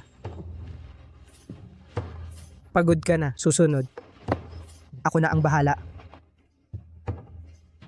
Saan nang galing itong mukhang binata? Hindi pa sigurado kung marunong ka sa espada. Sa bato ng pagsubok lang, bahagya mo akong tinalo, kaya nakuha mo ang karapatan. Isang magkakatay ng baboy, wala siyang ipagmayabang. Lu Chengfeng, ngayon makikipaglaban ako sa iyo hanggang kamatayan. Babayaran mo ito. Kung gusto mong matutunan ang Jue King Dao, kailangan mong kastrahin ang sarili mo. Dapat kang magpasalamat dahil kinastrat kita para magkaroon ka ng pagkakataong magsanay. Ikaw, mamatay ka na.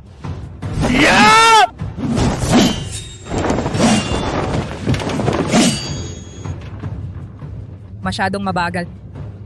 Huwag kang magyabang. Kung matapang ka, huwag kang umiwas. Tanggapin mo muna ang teknike ko, ang Jue King Jan. Maraming demonyo sa puso, hindi mo makita ang tunay na ako, ang espada mo. Ano kaya ang mapuputol niyan? Kung may tapang ka, huwag kang umiwas. Si Gao Kanglan, siya ay talagang masama ang puso. Ngayon ay nagsasanay pa siya ng masamang sining. Ang kanyang mga ugat ay puno ng mga ito, maruruming enerhiya. Maaga o huli, sasabog ang kanyang mga ugat. Tumahimik ka. Ngayong araw, lahat kayo ay mamamatay.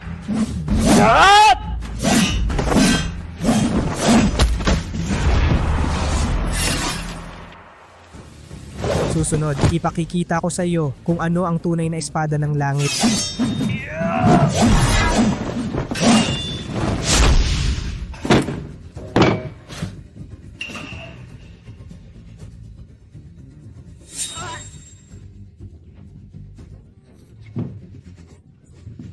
Lu Chengfeng, kailangan kitang patayin. Papatayin kita. Lu Chengfeng, papatayin talaga kita. Papatayin talaga kita. Ikaw? Talo ka. Isang saksak. Isang saksak lang niya. Tinalo si Gao Kanglan. Ito si Lindaksha na kahit siya ay hindi kayang talunin.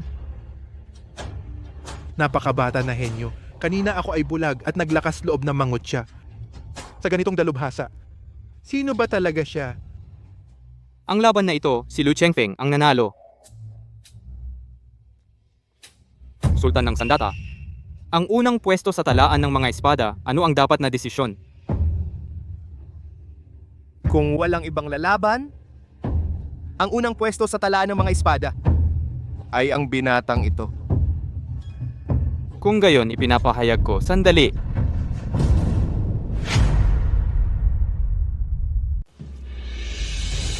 Ikaw nga ang bantog sa buong mundo ng mandirigma, Sultan ng Sandata po, hindi ba? Ang pagtitipon ng mga mandirigma ngayon ay para muling isaayos ang talaan ng mga espada. Nakuha ko na ang unang pwesto. Susunod, gusto kong makita ang maalamat na espada ng langit ang tunay na kapangyarihan nito. Ito? Baliw na ba siya? Kahit napakalakas niya. Pero siya ang sultan ng Sandata. Mabuti ang sigla ng kabataan pero sobra naman itong walang galang.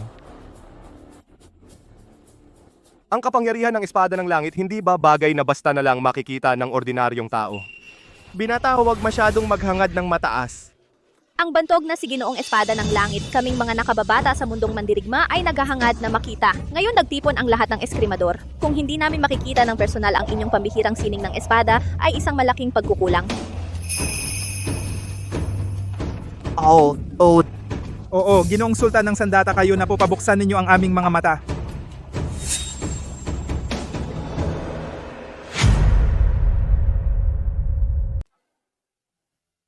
Huwag kayong ganyan. Matanda na ako. Matagal na akong hindi nakikialam. Tahimik lang ang gusto ko. Ang laban sa talaan ng mga espada, dapat sa mga kabataan na lang. Tapos na. Matagal na akong nanloloko ng tao. Hindi ko inaasahan na mahuhuli ako ngayon. Kung alam ko lang na ganito kahirap ang batang ito, hindi na ako dapat nagpauto sa pangalan. Tingnan natin kung hanggang kailan ka magpapanggap. Ginoo, baguhan pa ako. Kailangan ko ng isang tulad ninyo na dalubhasa upang gabayan ako. Sana po ay mabigyan ninyo ako ng payo.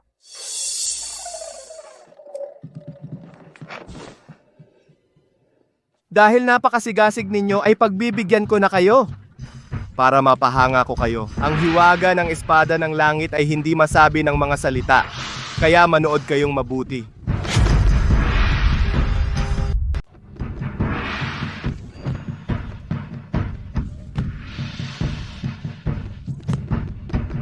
Ang espada ng langit ay ang ugat ng langit at lupa at simula ng lahat ng bagay. Kapag gumagalaw ang hangin, gumagalaw ang espada. Kapag gumagalaw ang puso, gumagalaw ang enerhiya. Walang anyo, walang hugis, pumutol ng karma. Nagkakaisa ang puso at espada. Nagkakaisa ang espada at intensyon.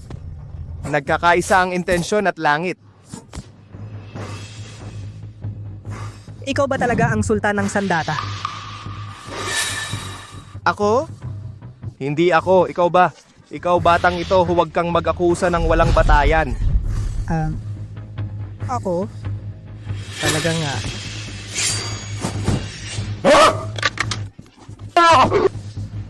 Mali ako. Talagang mali ako.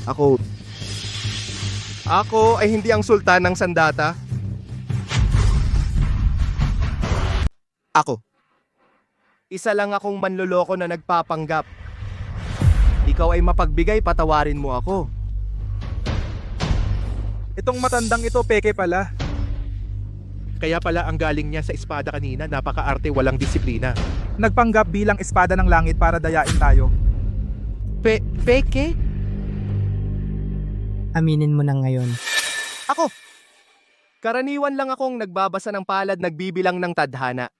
Isang araw, bigla kong naisip, dahil ang espada ng langit ay hindi lumitaw sa loob ng maraming taon, Hindi na lumitaw, nagpa siya akong gamitin ito para kumita.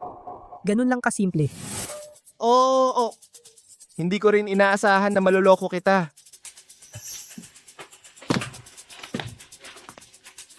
Ikaw, Anong gagawin nyo? ano sa tingin mo? Manloloko. Manloloko. Una, lumitaw ang espada ng langit na nakakuha ng atensyon. Pagkatapos may sumubok na patayin ako. Ngayon, itong pekeng sultan ng sandata nagsasabing siya ay isang ordinaryong manloloko. Isang manloloko, paano siya nangahas na lumikha ng ganito kalaking gulo? Pakiramdam ko may kulang. Mga guro at tyo, dahil tapos na ang problema, Bakit hindi tayo maghanap ng tuluyan? Mag-celebrate tayo ng tagumpay, ano? Sige, ikaw na ang mag-ayos. aayusin ko na ito. Tara na rin tayo.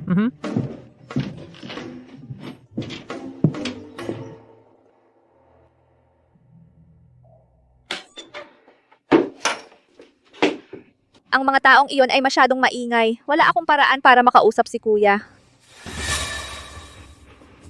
Naku, pampatulog yan.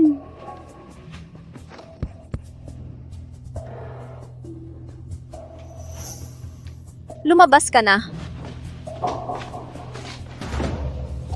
Ikaw pala.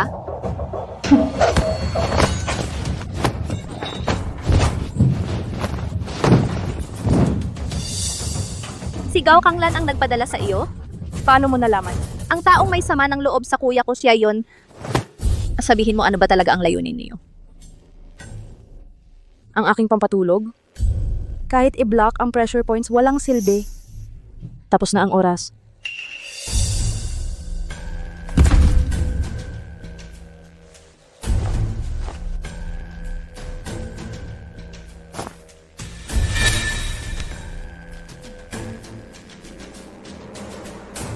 Tapos na ang magandang araw ninyo.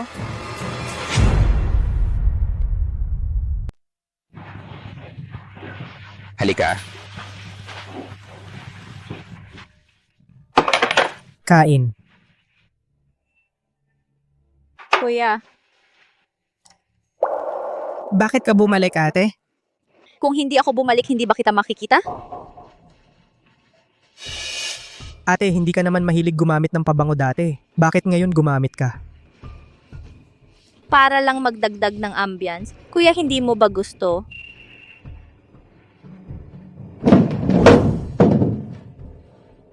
Hindi. Mukhang may problema ang pabangong ito.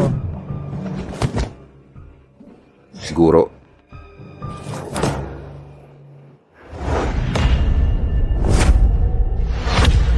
Paano mo nalaman? Ang ate ko ay hindi katulad mo na nagpapanggap. Sabihin mo. Nasaan siya? Sa ngayon, mas mabuting alagaan mo muna ang sarili mo.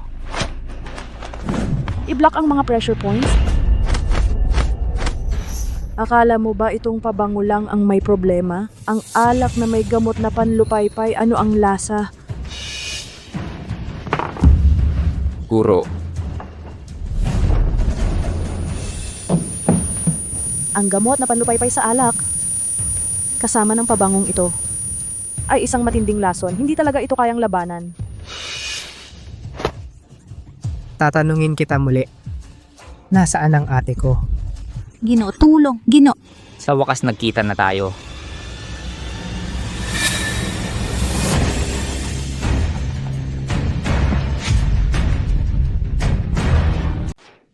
Lahat ng lalawigan ng ulap, ikaw ang nagplano ng lahat, di ba? Talaga namang disipulo ka nila Kanliwanag. May utak ka naman pala. Ako yun. Nagpagawa ako ng peking sultan ng sandata. Binago ang talaan ng mga espada. Para makaakit ng mga mandirigma, ako rin. Tinuruan ko si Gao Kanglan na magsanay ng walang awang pagputol para makuha ang atensyon ninyo. Ang lahat ng ito, nasa ilalim ng aking kontrol. Ano naman kung alam mo? Nasa akin pa rin ang babae mo at ikaw ay mahina na lang.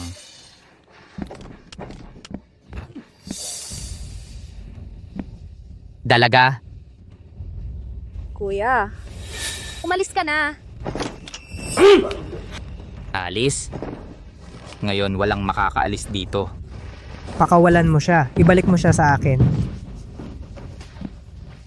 Sa tingin mo, bakit pa kita kinakausap?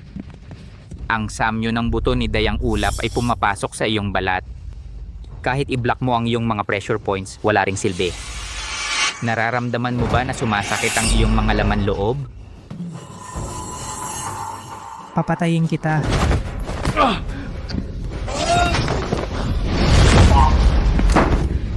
Hindi mo alam ang iyong limitasyon. Lu Chengfeng, akala mo ba maraming taon akong nagplano ng maingat, wala ba akong paghahanda? Masyado kang walang muwang. Natatandaan kong wala tayong kaugnayan. Ikaw, sino ka ba talaga? Sino ako? Tatanungin mo yung demonyo mong guro. Day. Ang guro ko. Noong mga panahong iyon, ako at sila Kanliwanag, magkaklase kami sa iisang master, ang matandang hindi namamatay. Ayaw niyang ipamana sa akin ang tunay na espada ng langit, ngunit ang espada ng langit ay ipinamana sa iyong ama, ang Yunbata at Pasaway. Siya'y marunong lang mag-ensayo ng espada, paano niya malalaman? Kung paano gawing ang espada ng langit ay magkaroon ng pinakamalakas na kapangyarihan. Kaya ikaw pala ang traidor na nagtaksil. Tumahimik ka. Kuya, Ang espada ng langit na ganitong ang walang katulad na estilo ng espada, dapat lang gamitin para sakupin ang buong mundo ng martial arts at maging hari ng martial arts, ang matandang hindi namamatay. Ay sinasabing ako ay masama ang puso. Sinasabi na ang pagsasanay ng espada ng langit ay nangangailangan ng taong may malinis na puso. Itinapon ako na parang basura. Mga dahilan lamang iyon. Ngayon ipakikita ko sa inyo ang sakit na naranasan ko noon. kuya, umalis ka na. Huwag mo akong alalahanin.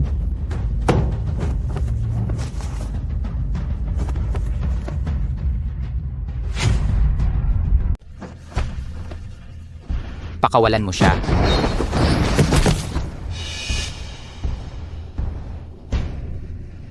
Kailangan mo siyang pakawalan? Kailangan mo muna akong talunin.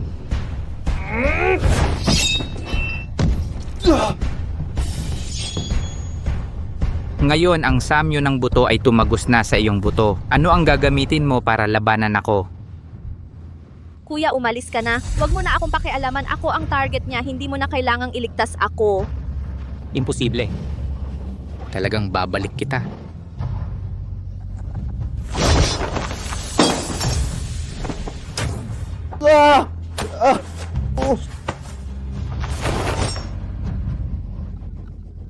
Ngayon, naputol na ang lahat ng iyong meridian. Nawasak na ang iyong kasanayan. Wala ka ng silbi. Gusto mo pa bang iligtas ang iyong pinakamamahal na nakababatang kapatid na babae? Sa tingin ko, dapat kang bumaba sa ikapitong araw sa iyong master magdalamhati.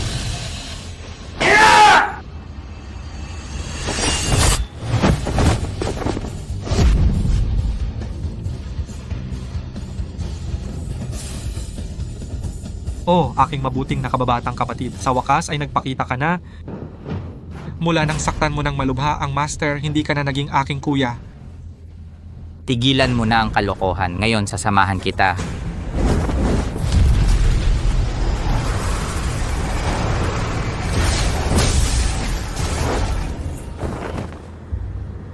Hindi maganda. Ang lakas ni Joyan ay higit pa sa dati. Kailangan mo nang dalhin si Lianjue.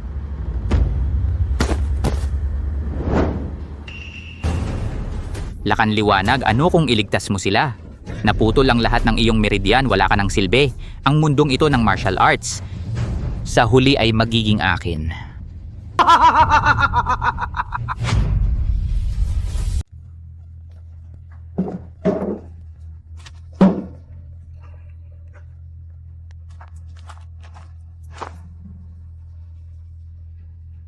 Sigaw Kanglan ba? Ginawa ng hayop na yon? Mahaba ang kwento nito. Nasaan ang nanay ko? Nasaan ang nanay ko? Walang silbi si tatay. Hindi mo na protektahan ang nanay mo. Hindi ka karapat dapat maging tatay ko. Kahapon, ang hayop na sigaw Kanglan nagdala ng mga tao at sinalakay ang eskwelahan ng martial arts at dinala si nanay. Nasaan ang mga tao ng pamilya Lu? Sumama ka sa akin sa lihim na silid para magtago.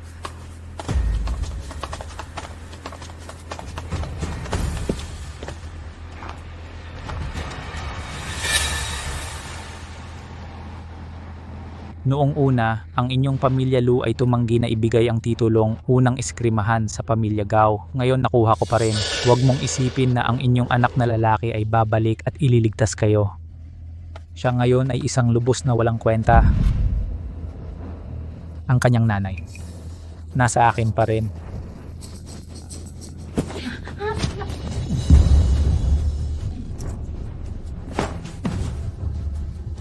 Nanay, Cheng Hong, ang itsura mo ngayon, pupunta ka lang para mamatay.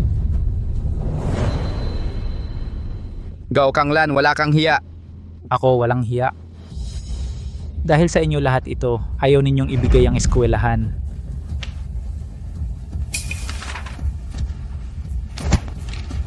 Pagkalipas ng isang buwan, ako at ang aking guro ay magdaraos ng piging para sa mga pinuno.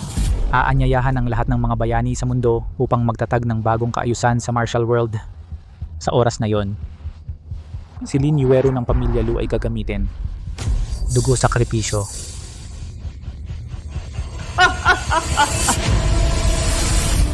Si Lin Yuero ng pamilya Lu sakripisyo ng dugo. Pamilya Lu, dapat kayong dumalo. Aalagaan ko kayo ng maayos.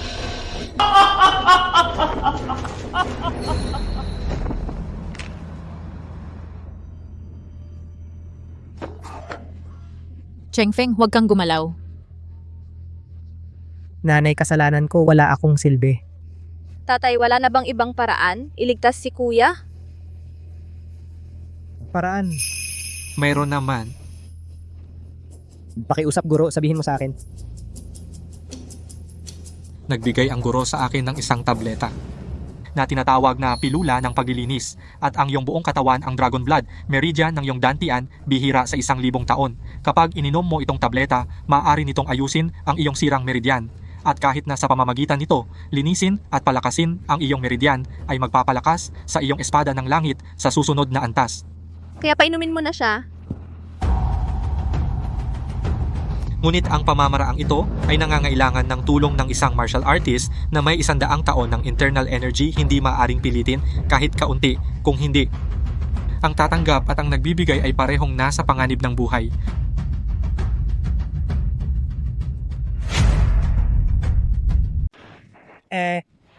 Wala na bang ibang paraan? Chengfeng! Ang maibibigay ko sa'yo ay itong aking lakas lang basta't maging maayos ka. Ate, Ako. Kuya.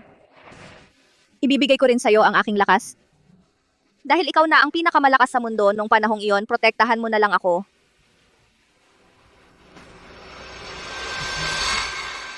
maraming salamat sa inyong lahat. Tiyak kong hindi kayo bibiguin. Ikaw na ngayon ang tanging pag-asa ng pamilya Lu. Ikaw lang ang makapagligtas sa nanay mo. Matanda na ako, wala nang silbi ang aking lakas. Mas mainam pa na tulungan ka.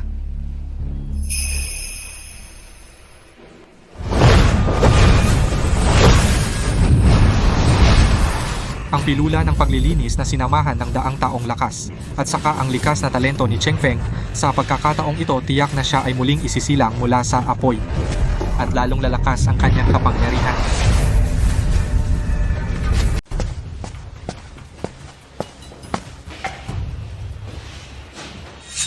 May magandang balita at masamang balita. Alin ang gusto mong marinig muna?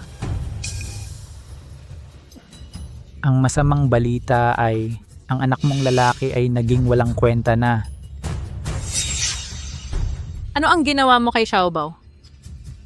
Nasira ang kanyang mga ugat at meridian. Ano pa bang magagawa niya? Ikaw? Siyempre may magandang balita rin.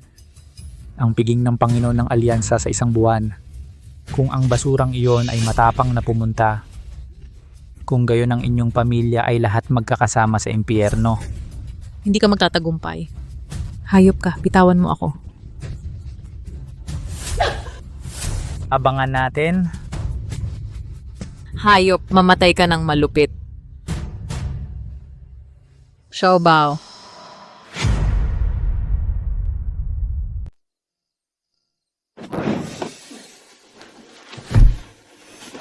Bakit? Ayaw mo ba?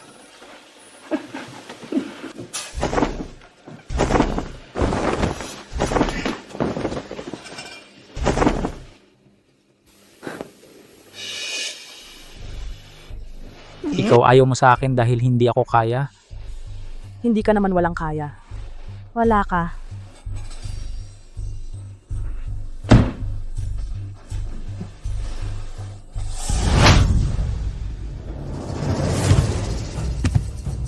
Mga tauhan.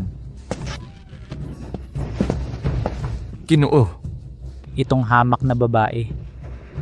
Dalhin sa labas at ibaw ng buhay. Opo. Bitawan mo ako. Umalis. Umalis, Ginoonggaw. Ginoonggaw. Pakiusap, bitawan mo ako, Ginoonggaw.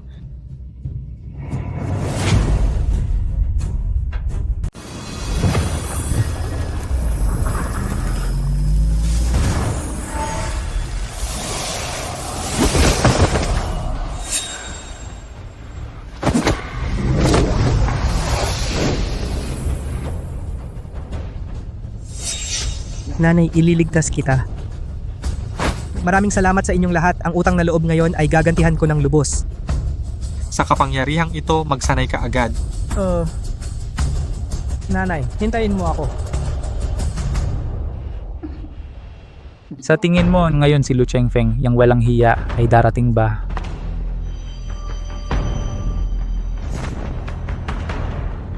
Kung siya ay maglakas loob na pumunta, gagawin ko siyang walang kamay at paa. Pahihirapan ko siya ng paisa-isang hiwa para makita mo mismo na hindi siya makahingi ng buhay at hindi rin siya makamatay.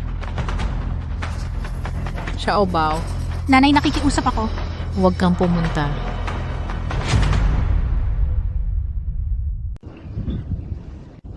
Sa mga panahong ito, sina Joyan at Gao Kanglan ay lalong nagiging malupit sa kanilang mga kilos.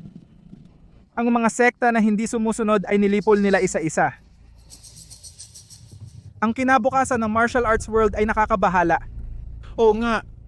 Lahat ay natatakot para sa kanilang sarili. Hindi alam kung kailan may darating na magliligtas sa atin mula sa kaguluhan. Tay, sa tingin mo darating ba si Cheng Feng? Tiyak na darating siya. Kailangan nating maniwala sa kanya.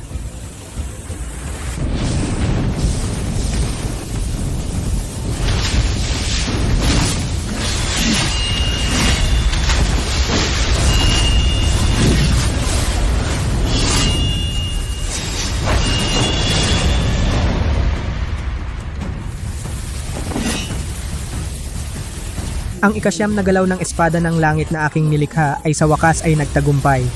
Nanay, ililigtas kita.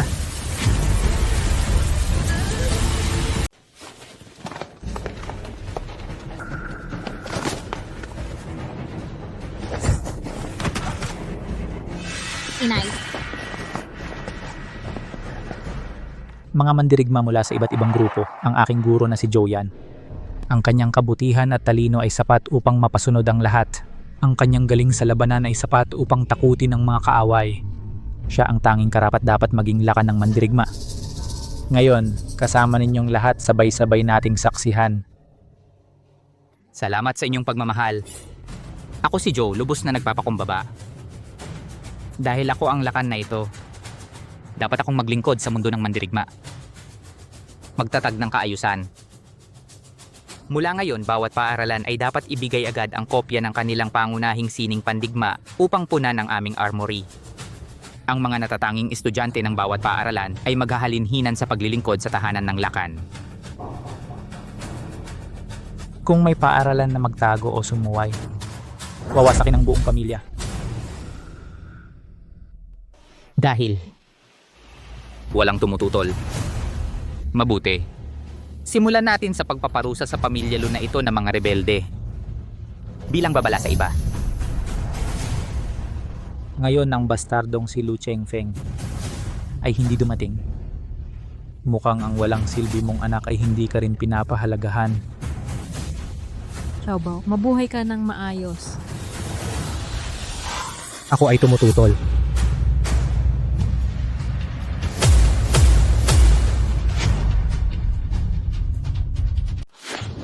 Meron akong reklamo. Xiaobao, bakit ka nandito? Lu Chengfeng, ikaw basurang puto lang mga ugat at gusto mo pa bang mamatay? Talagang wala kang kakayahan. Ngayong ikaw na mismo ang pumunta dito, nakakatipid sa akin ng pagsisikap. Inay, huwag kang matakot. Xiaobao, susunduin kita pa uwi. Xiaobao. Bakit ang tanga mo? Ang ingay. Ang lalim ng pagmamahalan ninyong mag-ina. Para bang wala ako? Ngayon, gagawin kitang walang kwenta muli. Huwag Lu Chengfeng. Ang Jueking dyan ay nasa tuktok na ng antas. Basura ka, paano mo ako matatalo? Ngayon, ay ang araw ng kamatayan mo. Xiaobao.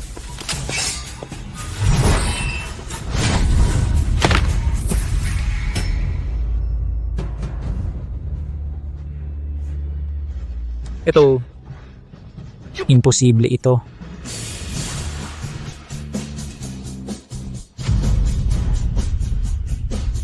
Imposible ang aura na ito. Hindi ko na talaga maintindihan ang bastardong ito.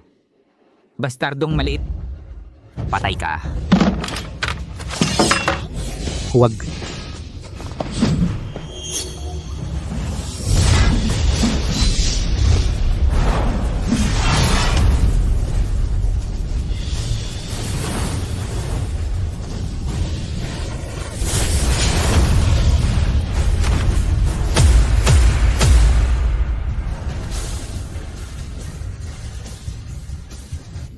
Ikaw? Anong klaseng espada yan? Ikasyam na anyo ng espada ng langit. Ito. Paano nangyari ito? Nalampasan mo ang orihinal. Ikawalong anyo ng espada ng langit. Nilikha mo ang ikasyam na anyo. Madali lang yan. Ang espada ng langit ay hindi tungkol sa mga anyo, kundi isang pusong tapat at dalisay. At ikaw ay matagal ng bulag ng kasakiman at ambisyon. Natural, hindi mo mauunawaan ang tunay na diwa ng espada ng langit. Palusot. Lahat yan ay palusot. Tanggapin mo ang kamatayan.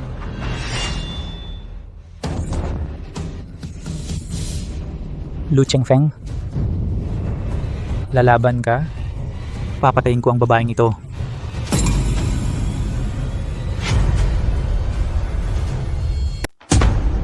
Nanay? Lu Chengfeng, kahit na natutunan mo na ang ikasyam na anyo ng espada ng langit. Ano naman? Nasa amin pa rin ang nanay mo. Hahaha, ibaba mo na ang espada ngayon. Sirain mo ang sarili mong kakayahan. Pakakawalan ko na ang nanay mo. Huwag mong gawin yan. Kung sisirain ko ang aking sariling kakayahan, pakakawalan ninyo ang nanay ko? Oo.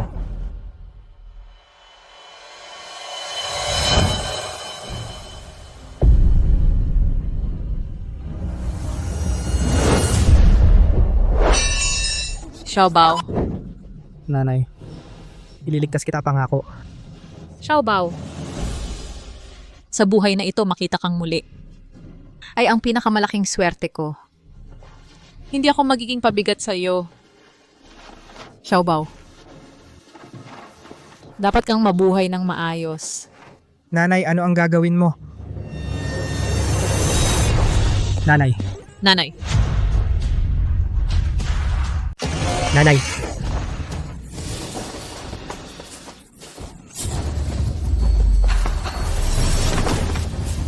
Takbo. Alis.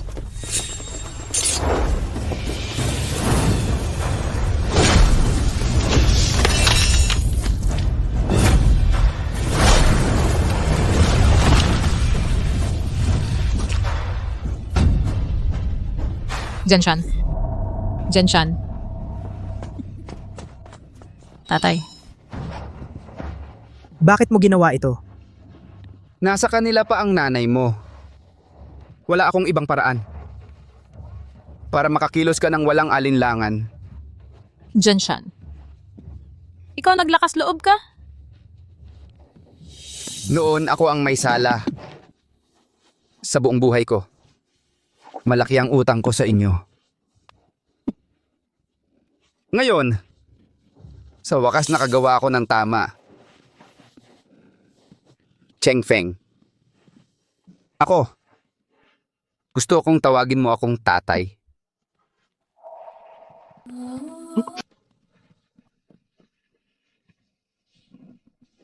Tatay? Sa susunod, ang pamilya Lu ay nasa iyo na. Tatay, Jenshan. Tatay. Jenshan.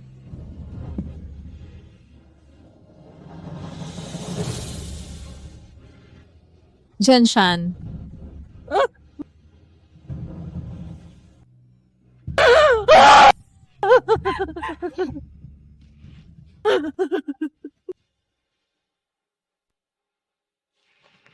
Tatay, maayos ang lahat sa pamilya Lu. Mamahinga ka na. Nanay. Ate. Umuwi na tayo. Sige, umuwi na tayo.